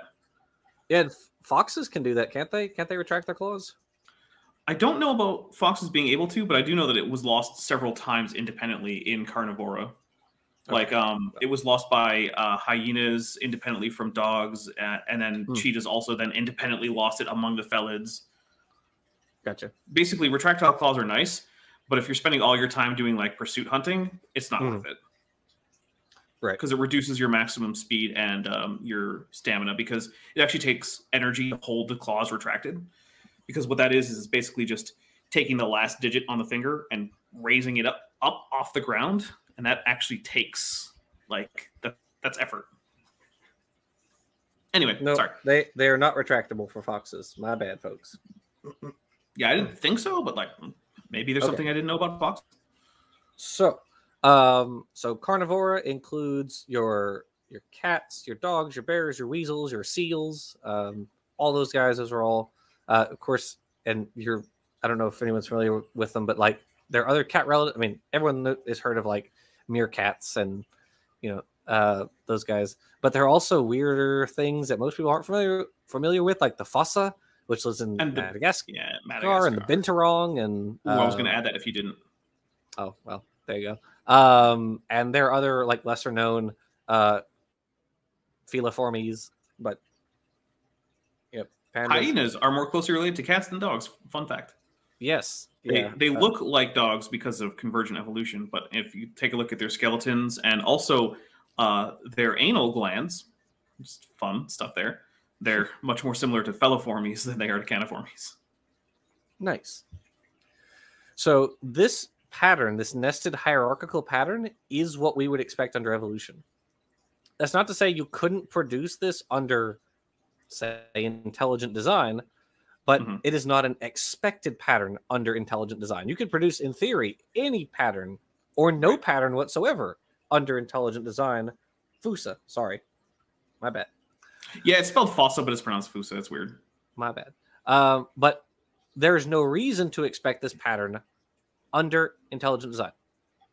So yeah, actually, interestingly, Linnaeus himself was surprised to find this pattern because there's like nowadays you'll find intelligent design programs saying, "Oh yeah, well we would expect a nested hierarchy," but the fact is that in known instances of design, nested hierarchies do not occur unless it's an intentional design goal, and it was not actually expected by people who didn't already know it was a thing, which means it wasn't expected. Yeah. The fact that you're now post hoc rationalizing this as an intelligent design advocate is fine, but you can't tell me that that's actually expected because it wasn't by anyone who didn't already know they had to account for it. Right. Exactly. Yep. So we do expect this under evolution, not under intelligent design. You can rationalize it into there, but it was a prediction of, or it was a prediction that organisms should fall into nested hierarchies, given what we understand about evolution, with the exception of like horizontal gene transfer, which is a complicating process. So, all right, next slide, please. And then basically everything we already said, evolution necessarily produces nested hierarchies because it is a process of descent with modification. Thus, if evolution is true, then we should be able to group organisms into nested hierarchies. Existing features are gradually modified for new functions. And then from chapter 13 of Origin of Species, again, you guys need to read this book. It's a good book. From the first dawn of life, all organic beings are found to resemble each other in descending degrees so that they can be classed in groups under groups. So basically the stuff we've already been saying. Fun fact, just like when we have designed objects and they don't fall into objective nested hierarchies, when we have undesigned things that aren't biological but do have descent with modification, we still get nested hierarchies. And two very obvious examples are languages. We have language families, and you can see that there are sister languages and whatnot, but also ancient texts that were hand transcribed, because scribal errors tend to get passed down to the next copy of that text that's copied from the text with the error. So these are essentially analogous to mutations. And so you can actually also get textual families based on which scribal errors are transmitted. And by errors, they're not always actually mistakes. Sometimes they're like intentional alternate spellings or abbreviations, but those still count as changes to the original text that can be carried forward. And so, interestingly enough, the only reason things like, I don't know, biblical manuscripts, which a lot of anti-evolutionists are big fans of, the only reason we can actually classify them and then find out what the most likely original reading is because of things like nested hierarchy and the ability to like look at what is likely the primitive condition of something that has descent with modification. Mm-hmm. So yeah, it's not just organisms. Undesigned things that have descent with modification tend to always form nested hierarchies, whereas intentionally designed things only do it if that's a design goal. So for instance, when people construct languages, they don't fall into a nested hierarchy. Like there's no close relative of Klingon or Dothraki. However, some people intentionally make their languages to look like they come with a history, like Tolkien did with his Elvish languages. So because that was a design goal, there is a nested hierarchy. But he had to intend for that. It wasn't just an accident. Right. Yeah, absolutely. It's good examples.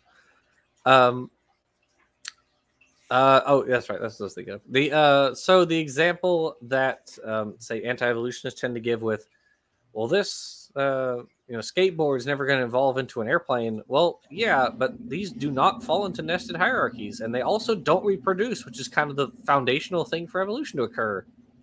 By the way, unlike languages and texts, which actually do reproduce in the fact of you get new speakers and you have new manuscripts copied. Mm-hmm. Right. Which is important even for those things. Right, yeah. If it doesn't reproduce in any meaningful sense, like cars don't reproduce, there's no evolution. You can't make a nested hierarchy of cars because you can swap lots of car parts around, and there's no and because they don't reproduce, there's no genetic material. There's no way to determine which character is more weighted than any other characters, right? Lots of parts can be swapped out equally well, essentially. So anyway, so next slide, please. Another really good piece of evidence for evolution is morphological homologies. So again, this is sort of what we were talking about with the characters that are, within the common ancestor of a group, and then the different members within that group as they evolve and separate from each other will modify these structures in different ways. So in that picture on the left, you have those are different tree hoppers, and the structure which is highlighted by the little white dash, those are this is called the Pronodum. It's right behind the head. And so in some you have this really elaborate pronotum, some you really don't. It's pretty small. But these are all, it's the same structure, just modified in different ways over time. But they all have the same structures, right? And then on the right, you have vertebrate eyes. We talked about the evolution of the eye earlier. Or sorry, in the previous episode. And so these all have the same structures, by and large. In some species like hawks, or some organisms like hawks, you have like a second fovea, or maybe some other added characters, but they all share the vertebrate photoreceptors and sclera and cornea and all that sort of stuff, right? So, anything you'd like to add, Dapper? We should have had cephalopod eyes on here. Well, that would be a convergence rather than a homology. Not if you're just doing all cephalopods. I mean, I guess that's true. But it's too late now. Anyway, next slide, please. More on morphological homologies. All tetrapods and even some lobe-finned fish have the same basic arm plan. So you have, birds, they've fused a bunch of their fingers. Lizards, lizard, rabbit, frog, they haven't really fused their fingers as much, at least in this picture. Then you even have the dolphin fin, which it's the same bones. I think there's hyperphalange. They've increased the number of finger bones they have, but besides that, all the other bones are the same. They have a a humerus, and an ulna and radius, and then the carpals, metacarpals. I'll also point out phalange count is actually pretty highly variable among tetrapods. So hyperphalanges that's not actually that unusual. It's weird for mammals. Mammals have a pretty strict 2, 3, 3, 3, 3, but yeah, even then, like, you can get supernumerary phalanges with relatively minor mutations, and so yeah. So yeah, and then I have Anchiornis down there just to show you a close relative of birds that doesn't have the fused. The fingers aren't fused to the same extent, which is they're actually cool. So almost like skeletally, they're not fused. It's unclear whether or not there was syndactyly between digits 2 and 3, which means that they would have shared like the same envelope of flesh. That's unclear, but they might have. Gotcha. Yeah, but yeah, actually, a lot of Maniraptora. It's almost there's. Oh, sorry. Go ahead. It's like bird. I was just saying, it's almost like birds are theropods. They're just fused. What would you like? What were you saying? Oh, I was just gonna say that. Dapper. Can you hear me? Yeah, I can hear you now. Okay, sorry. I might have cut out there. So a lot of Maniraptorans, there's actually some reason to think that maybe the digits 2 and 3 actually shared that envelope of skin, which is what tends to lend itself towards the fusion. And the reason for that is that you can actually see it in Anchiornis. They're in very close association skeletally. Like they're directly parallel to each other, and it doesn't look like they could flex independently. So there's really, at that point, no selection pressure against mutations that would end up putting them into the same, like, big old clumpy finger. And then we know that that's the case for modern birds. So at some point, the first step towards that condition in birds is syndactyly. So at some point in the evolution of, Maniraptora into aves, which, birds are a subset of Maniraptora, syndactyly had to occur. And so there's a question as exactly how wide it was. I've seen people do, Oviraptorosaurs with digits 2, 3 syndactyly. It's more common for dromaeosaurs in terms of reconstructions, but it's speculative no matter where you put it. But it had to occur somewhere. So that's just a fun little theropod thing. Yeah, absolutely. And then another Darwin quote, because why not? Also from chapter 13. He said, "What can be more curious than that the hand of a man formed for grasping, that of a mole for digging, the leg of the horse, the paddle of the porpoise, and the wing of the bat should all be constructed on the same pattern and should include the same bones in the same relative positions." So essentially, there's no reason for us to have the same, bones as a mole and all the same positions and, the horse and everything, unless we all shared a common ancestor who also had that arrangement and then just modified it for different ends in different lineages. That is the most parsimonious explanation. It is decidedly less parsimonious to say that there was an intelligent designer who just used the same designs over and over and then modified them within different groups. Yeah, that's an extremely non-parsimonious conclusion. In fact, you can actually even see places where animals have limb structures that don't really need to be the way they are. In fact, but actually be better not being that way. So, for instance, cattle have what's called a cannon bone, which is a fusion of all the metatarsals or metacarpals. They could just grow a single long bone there in embryo. That would be simpler and probably stronger, but they don't. They grow separate metacarpals or metatarsals, which then fuse into one big bone. Birds do something similar. They don't have to. They just do. Right. They're, I think, what is it? Like part of their pelvis fuses, doesn't it, during development? For birds, yeah. So that's actually a dinosaur thing. The sacral vertebrae fuse into the iliac crests and form one big thing. And also, characteristically, dinosaurs have more than 3 sacral vertebrae, and often up to like 13 or 14. Like they go crazy with it. Right. Yeah, and I think we're going to talk about embryology shortly, so I don't want to jump the gun on it. But yeah, there's a lot of stuff like that where it's like, why do we go through our the development essentially if things were just designed this way and did not share common ancestry? Like why did dolphins all grow hind limbs just to reabsorb them? Well, that's I think we're going to cover that one in a second. But okay, there's another example. I think it's like the ossification of like the Meckel's cartilage. Like there's no reason for it to go through this process unless that's how it occurred evolutionarily. Like, unless we had a common ancestor who did it this way. There's just no reason for that. Mm-hmm. Yeah, lots of organisms have parts that then fuse or are lost before they are born, and like brains. Why? Sometimes.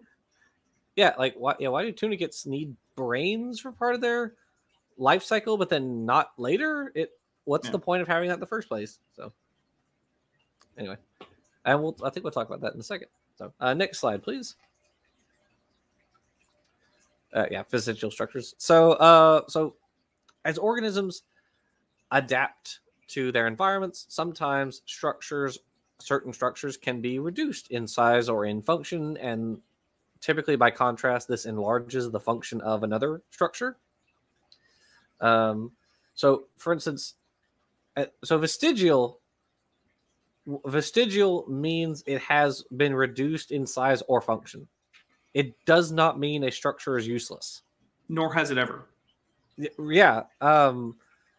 It just did not at any point mean that. It's a common misconception, and it's sometimes perpetuated by actual textbooks, which is unfortunate. Yes. Yeah. You can have researchers who will say, I mean, even if you want to define vestigial as useless, you can still find examples of useless structures in nature, and we'll talk about one in a second. So the forewings, which are not useless, they're in flies and Strepsiptera, they are used. The hull tears, sorry. They are still used, but they are very, very reduced wings. They're used more like for maintaining stability. Not so much, but they're obviously not used for flight anymore. Yeah, they're basically biological gyroscopes. Gyroscopes, yeah, that was what I was looking for. But that's what they're used for now.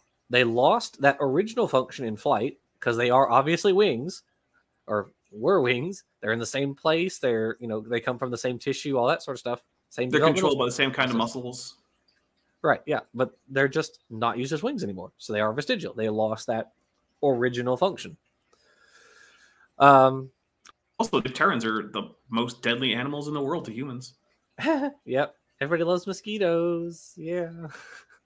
There's very few organisms for which I advocate actual extermination, and some groups of Dipterans are in that group, in that category of things that I'm like, yeah, maybe humans should just make things extinct. Like botflies. Yeah, botflies are pretty nasty. Those are. We don't need botflies. The book that I'm about finished with is oh crap! It's by Carl Zimmer. Parasite Rex. There we go. Parasite Rex. And it's all about. CRISPR says humans are the most deadly animal to humans. Yeah, that's probably true. Well, actually, I don't know, man. I mean, malaria kills a lot of people. But I'm not convinced that more humans kill humans than malaria. Maybe though. But so yeah, Parasite Rex is a really good book. It talks about. Yeah, Jackson, you're breaking up. Did we lose Jackson? Yeah, bot flies, nematodes, stuff that that gets in. Yeah, Jackson, you're breaking up. We can't hear you. Can you hear me now? We can hear you now. Currently, yes. Okay, awesome. If it drops out again, just tell me. The ear muscles, the auriculars or auricularis muscles. So those are used in other. They're used in other animals to help move the ear so that they can pinpoint the direction of sound. Whereas in humans, at most, they can just raise the ear like a few centimeters. For turning the ear towards sound. Jackson, you might want to refresh the screen. Can you hear me? Yeah, you're dropping in and out. You might want to. Okay, yeah, that's fine. Refresh. Alrighty, move to the next slide and let Dapper talk about that while I refresh. I'll do that. That's fine.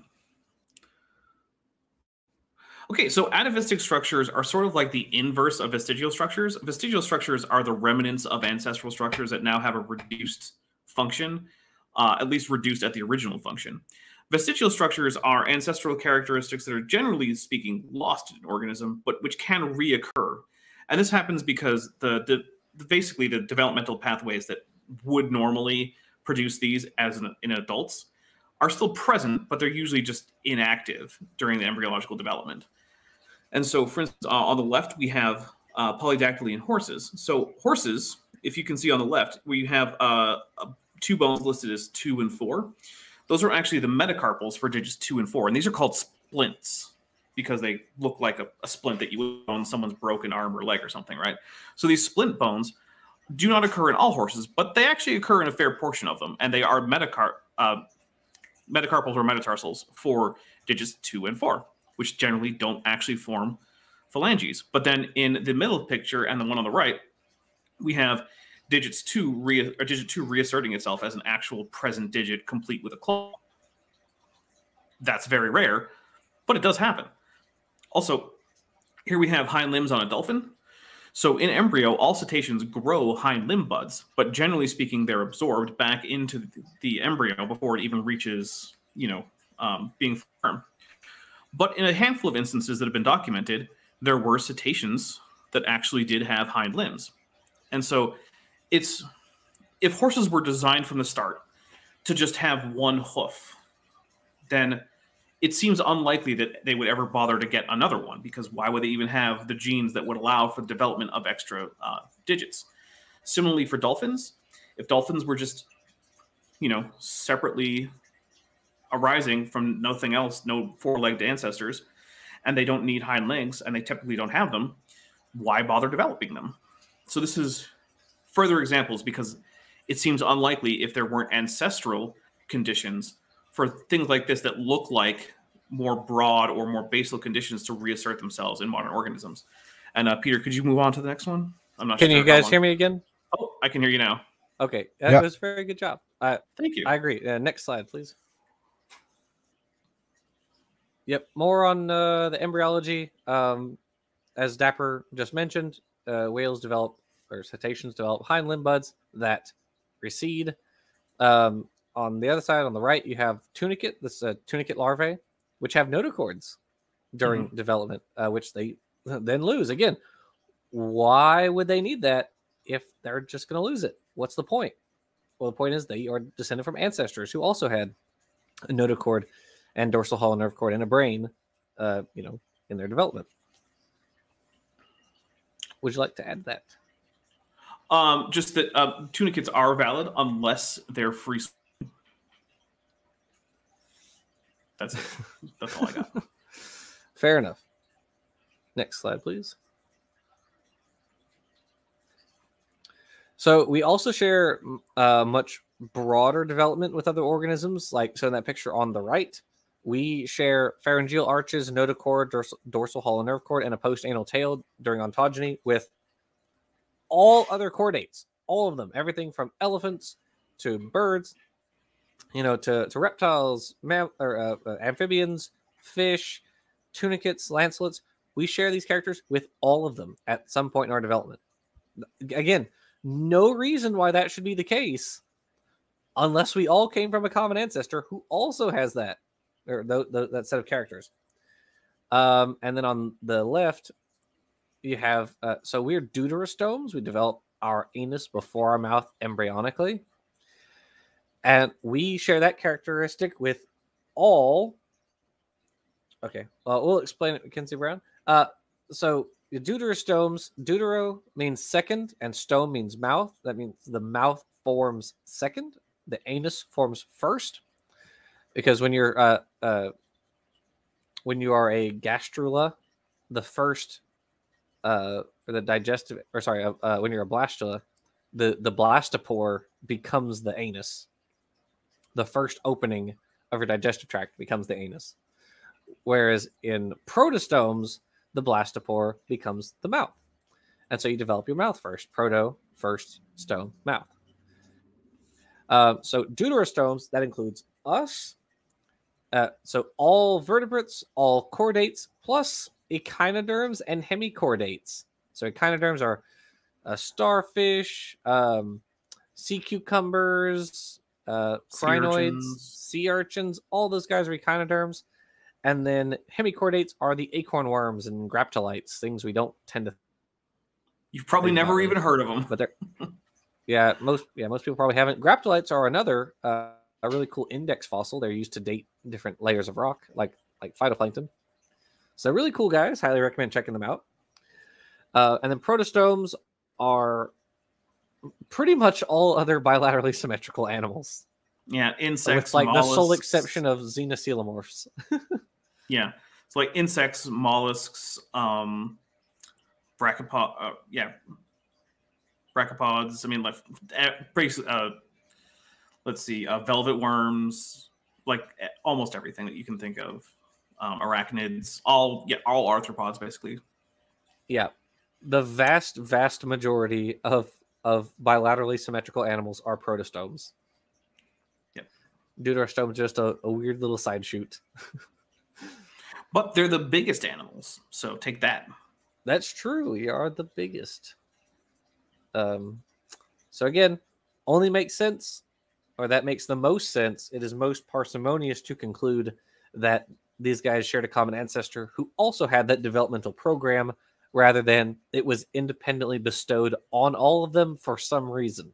Well, because why not? I guess there's a good case to be made for creationism. Because according to what you just said, all humans start out as assholes, and due to the fall, there's a decrease in information, so some of the humans will remain that way for the rest of their life. Good case. Yep, I get that. That tracks. That checks out. Evangelical Christianity 1, atheism 0. Yeah. Next slide, please. Alrighty. This will probably be our last slide. So, fossil predictions. No. So these are fossils. 4 more to go. We can do one more slide. Come on. Is there only one slide after this? No, 4. Oh, 4? I think we can blaze through 4. Sure, we can do that. That's fine. Okay, I didn't realize how many we had left. Okay, fossil predictions. So these are predictions. These are fossil organisms that were predicted specifically if evolution were true. Like if certain organisms shared a common ancestor, these organisms should exist, and they were found. So Microraptor, so a theropod, a non-avian theropod, with asymmetrical flight feathers on its front and back limbs, with partially fused arms, whatever, all that sort of stuff, should exist if birds are descended from non-avian theropod dinosaurs. Holy crap, there he is. This guy was predicted like a century before he was found. Yeah, it was given the hypothetical name Tetrapteryx, which just means 4 wings. Yeah. Diarthrognathes was predicted if mammals are descended from quote reptiles. By the way, you have Probanignathes up. Probanignathes, sorry. Diarthrognathes, Probanignathes, they're in the same group. Yeah. Tridiolodonts or Trithelodonts, whichever one of those. But basically, you have a bunch of bones in your jaw if you're a reptile, quote. If you're an early reptile, and then for mammals, these other bones shifted up to become the inner ear, and basically the dentary became the only lower jawbone. And so, while these bones were moving up, there was a double connection that was happening between the dentary. Was it the dentary quadrate and the articular? Was it the articular squamosal? So you have the articular quadrate connection, and then you have the dentary squamosal connection. That's what it was, yeah.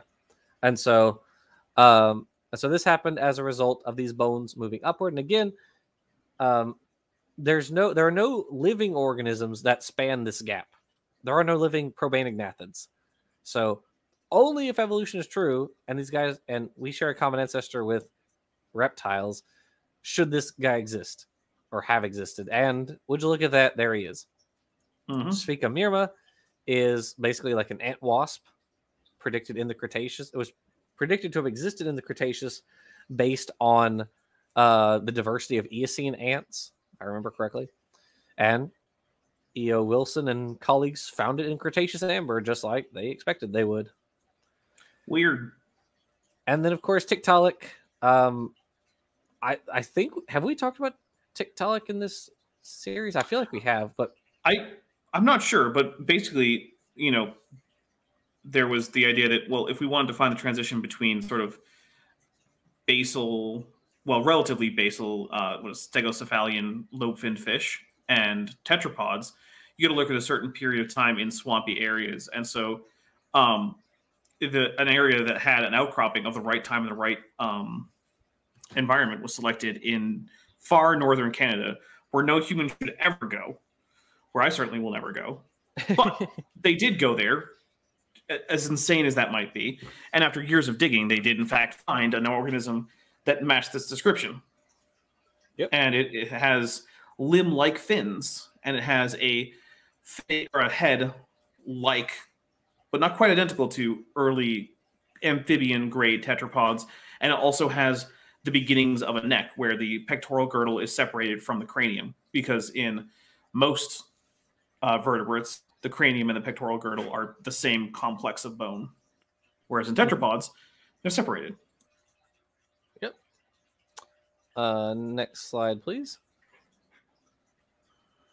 That's right, genetics. And so really fossils, homologies, nested hierarchies, those were all arguments that were sort of predate genetics, because genetics or genetic sequencing didn't really become a thing until the 70s.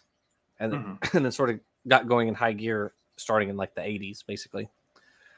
And so with the advent of genetic sequencing, the evidence for evolution is essentially incontrovertible at this point.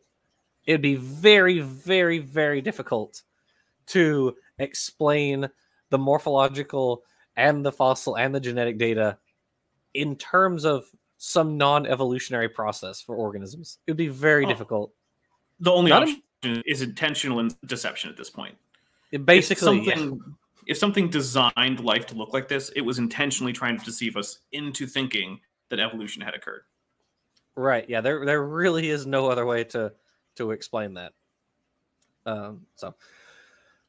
This is a quote from Proofer et al. 2012 when they sequenced the Ulindi genome, which is a bonobo. It said, on average, the two alleles in single copy autosomal regions in the bonobo genome are approximately 99.9% identical to each other, 99.6% identical to the corresponding sequences in the chimpanzee genome, and 98.7% identical to corresponding sequences in the human genome. Huh. Weird. Almost as if there are sister genus. Crazy stuff. Well, your sister genus. Yeah, fair enough. So I think the chromosome they're looking at there are like, what are they called? P and Q or something like that.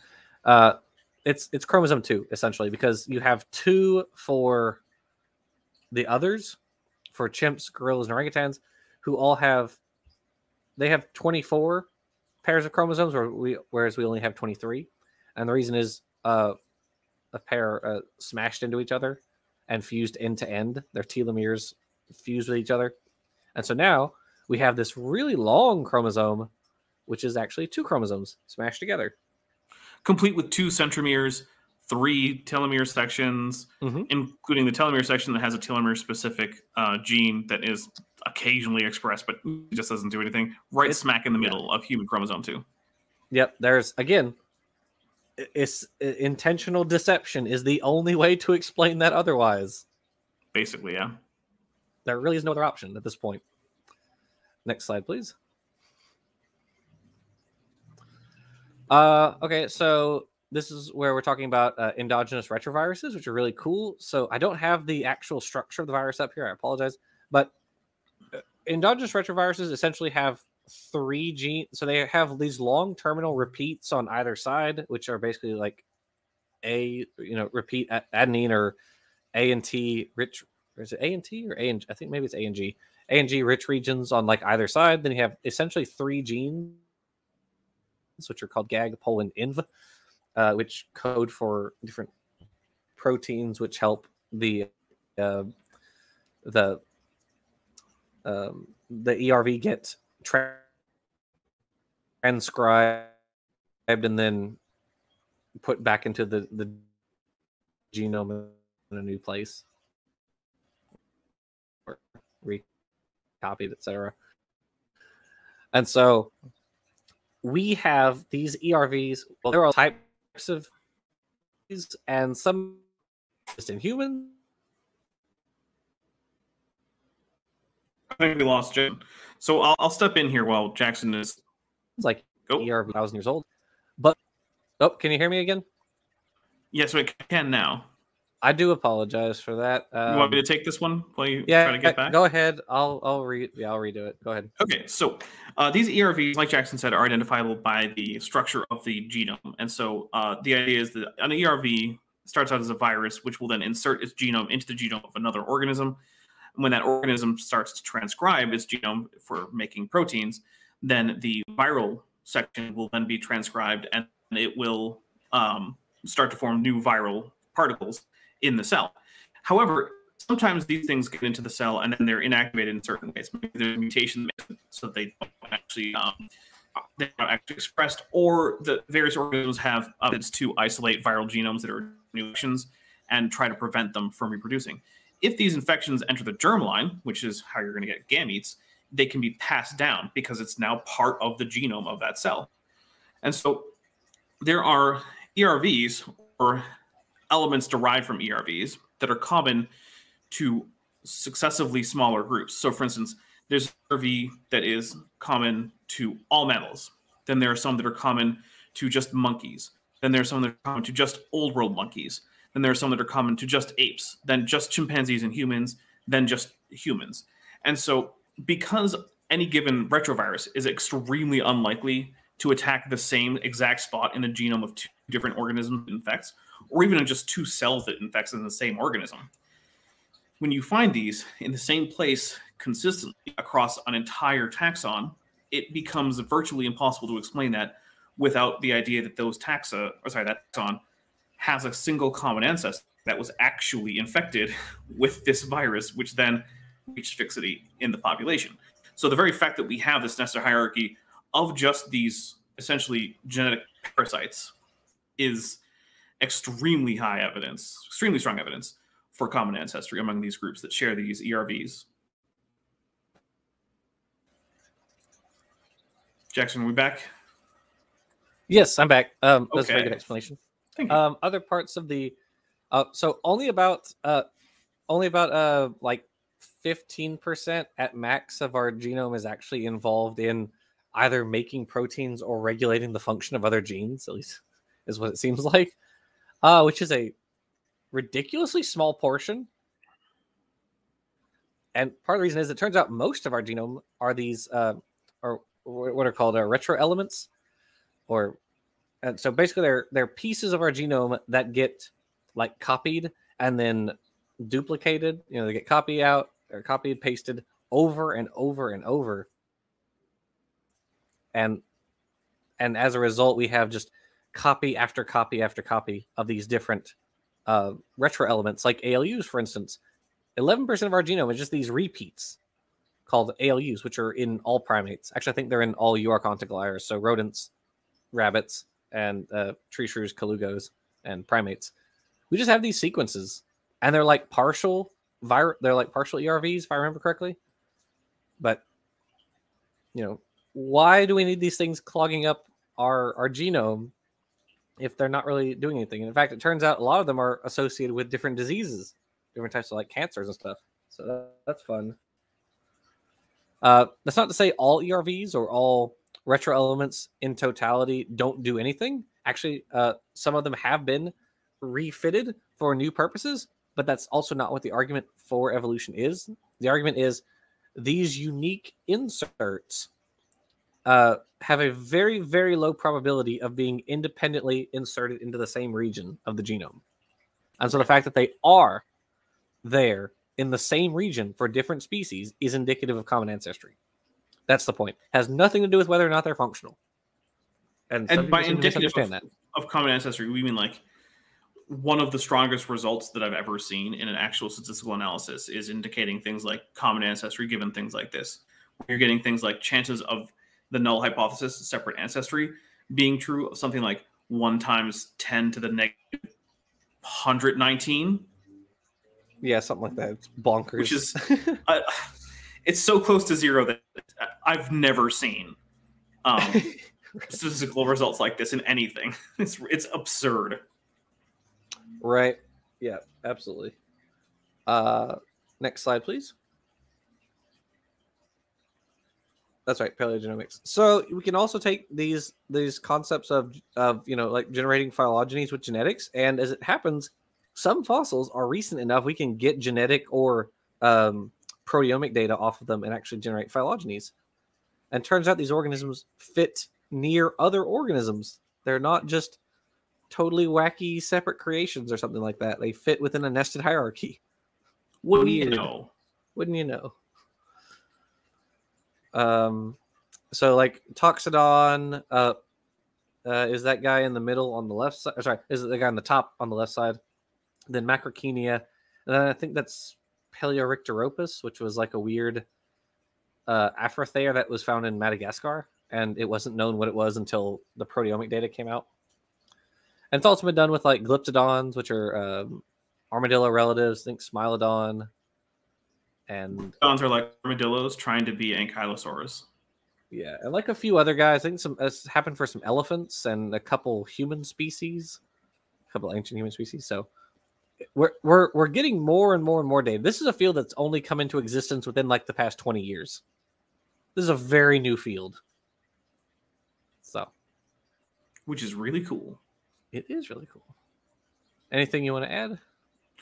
Only that there's also attempts to do things like recover ancestral sequence in genomes, where like you're looking at things like taking into account paleogenetic sequences that you've acquired and modern sequences, and then saying, okay, well, what's the most parsimonious like ancestral sequence state for a particular gene or something?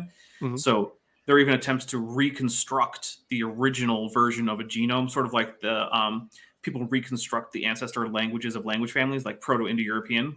Mm-hmm. And so there's that analog that's happening in paleogenomics where there's an attempt to say, okay, well, what was like the ancestral state of this particular section of the genome for this whole taxon of animals? Mm. So yeah, that's also cool. That is pretty darn cool. I agree. All right, I think you said there's one slide left. Right. Yep.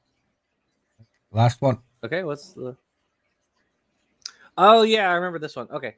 So this is one of my favorite experiments. This is a really cool experiment because there are some people who like to say things like, oh, you're just drawing lines on a page. Phylogeny doesn't really mean anything. Nope, that's just a lie. Mm-hmm. And here's how we know why that's just a lie. So what these researchers did was they took these T7 bacteriophages, which are bacteria viruses. And what they did was they grew them in the presence of a mutagen. So basically they induced higher mutation rates in these viruses, and they let them go for a time, then they split them, and they let them continue to let them grow for a time in the presence of this mutagen, and then split them again, and then did that again. They did it several times, and so what they produced was a nested hierarchy, because you had one population split, let them grow, split them again, let them grow, split them again. So you get this nested hierarchy. So what the researchers did was they sent these samples to another group of researchers.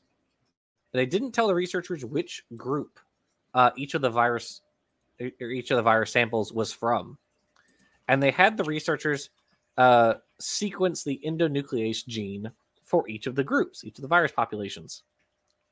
And what they found was they did this with 5 groups. So all 5 of the phylogeny programs that were applied to this endonuclease data return the correct phylogeny and ancestor-descendant relationships. All 5 of them. So that means that this phylogeny, these lines on a page, were independently verified by a different team who did not know what the original data was. They only had the genes. So it is absolutely incorrect to say that phylogenies are just lines on a page. They can be verified. And if you disagree with that, well, you're totally welcome to put up your own counterexamples. So anyway. Good luck. Yep, good luck with that, folks. And I think that's the end of the PowerPoint. Right? Well, congratulations. We did it. It only took 6-ish hours. Yeah, just about 3 weeks. Yeah. So, as I said at the beginning, my intention for this was to essentially generate a series in which you have both the main lines of evidence for evolution as well as the overall process of evolution. And I think we covered that all reasonably well, at least the major bits. And so there you go, Internet. Before you go, I want to take a minute to thank my patrons and channel members, especially those pledging $20 or more. Work in Progress, Benthoven, Cynically Skeptic, Denny5252, Ian Chen, John Ackerman, Landon Knoll, Iapetus, Mabdy Babdy, Sphincter of Doom, Starrunner, and The Venerable Bean. Without my channel members and patrons, this channel simply wouldn't exist as it does now. You certainly wouldn't be getting up to 3 videos a week. You'd be lucky to get 1. So, if you're interested and you can afford it, check out my Patreon link in the description below or the Join the Channel button. Both of them get you access to the special patron and member-only Discord server, where I like to hang out. And at higher tiers, you can also get access to other things like your names in this credit, video requests, and more. No matter how much you pledge, you always get early access to my videos, and as of the time of this recording, that's about 10 different videos that you could have access to. If a monthly pledge isn't right for you, there are always other ways to support the channel. I have a merch store linked in the description. There's also an Amazon wishlist linked there. And if none of that's right for you, and you just want to support the channel without spending any money, just liking these videos, commenting, and sharing them on social media goes a long way.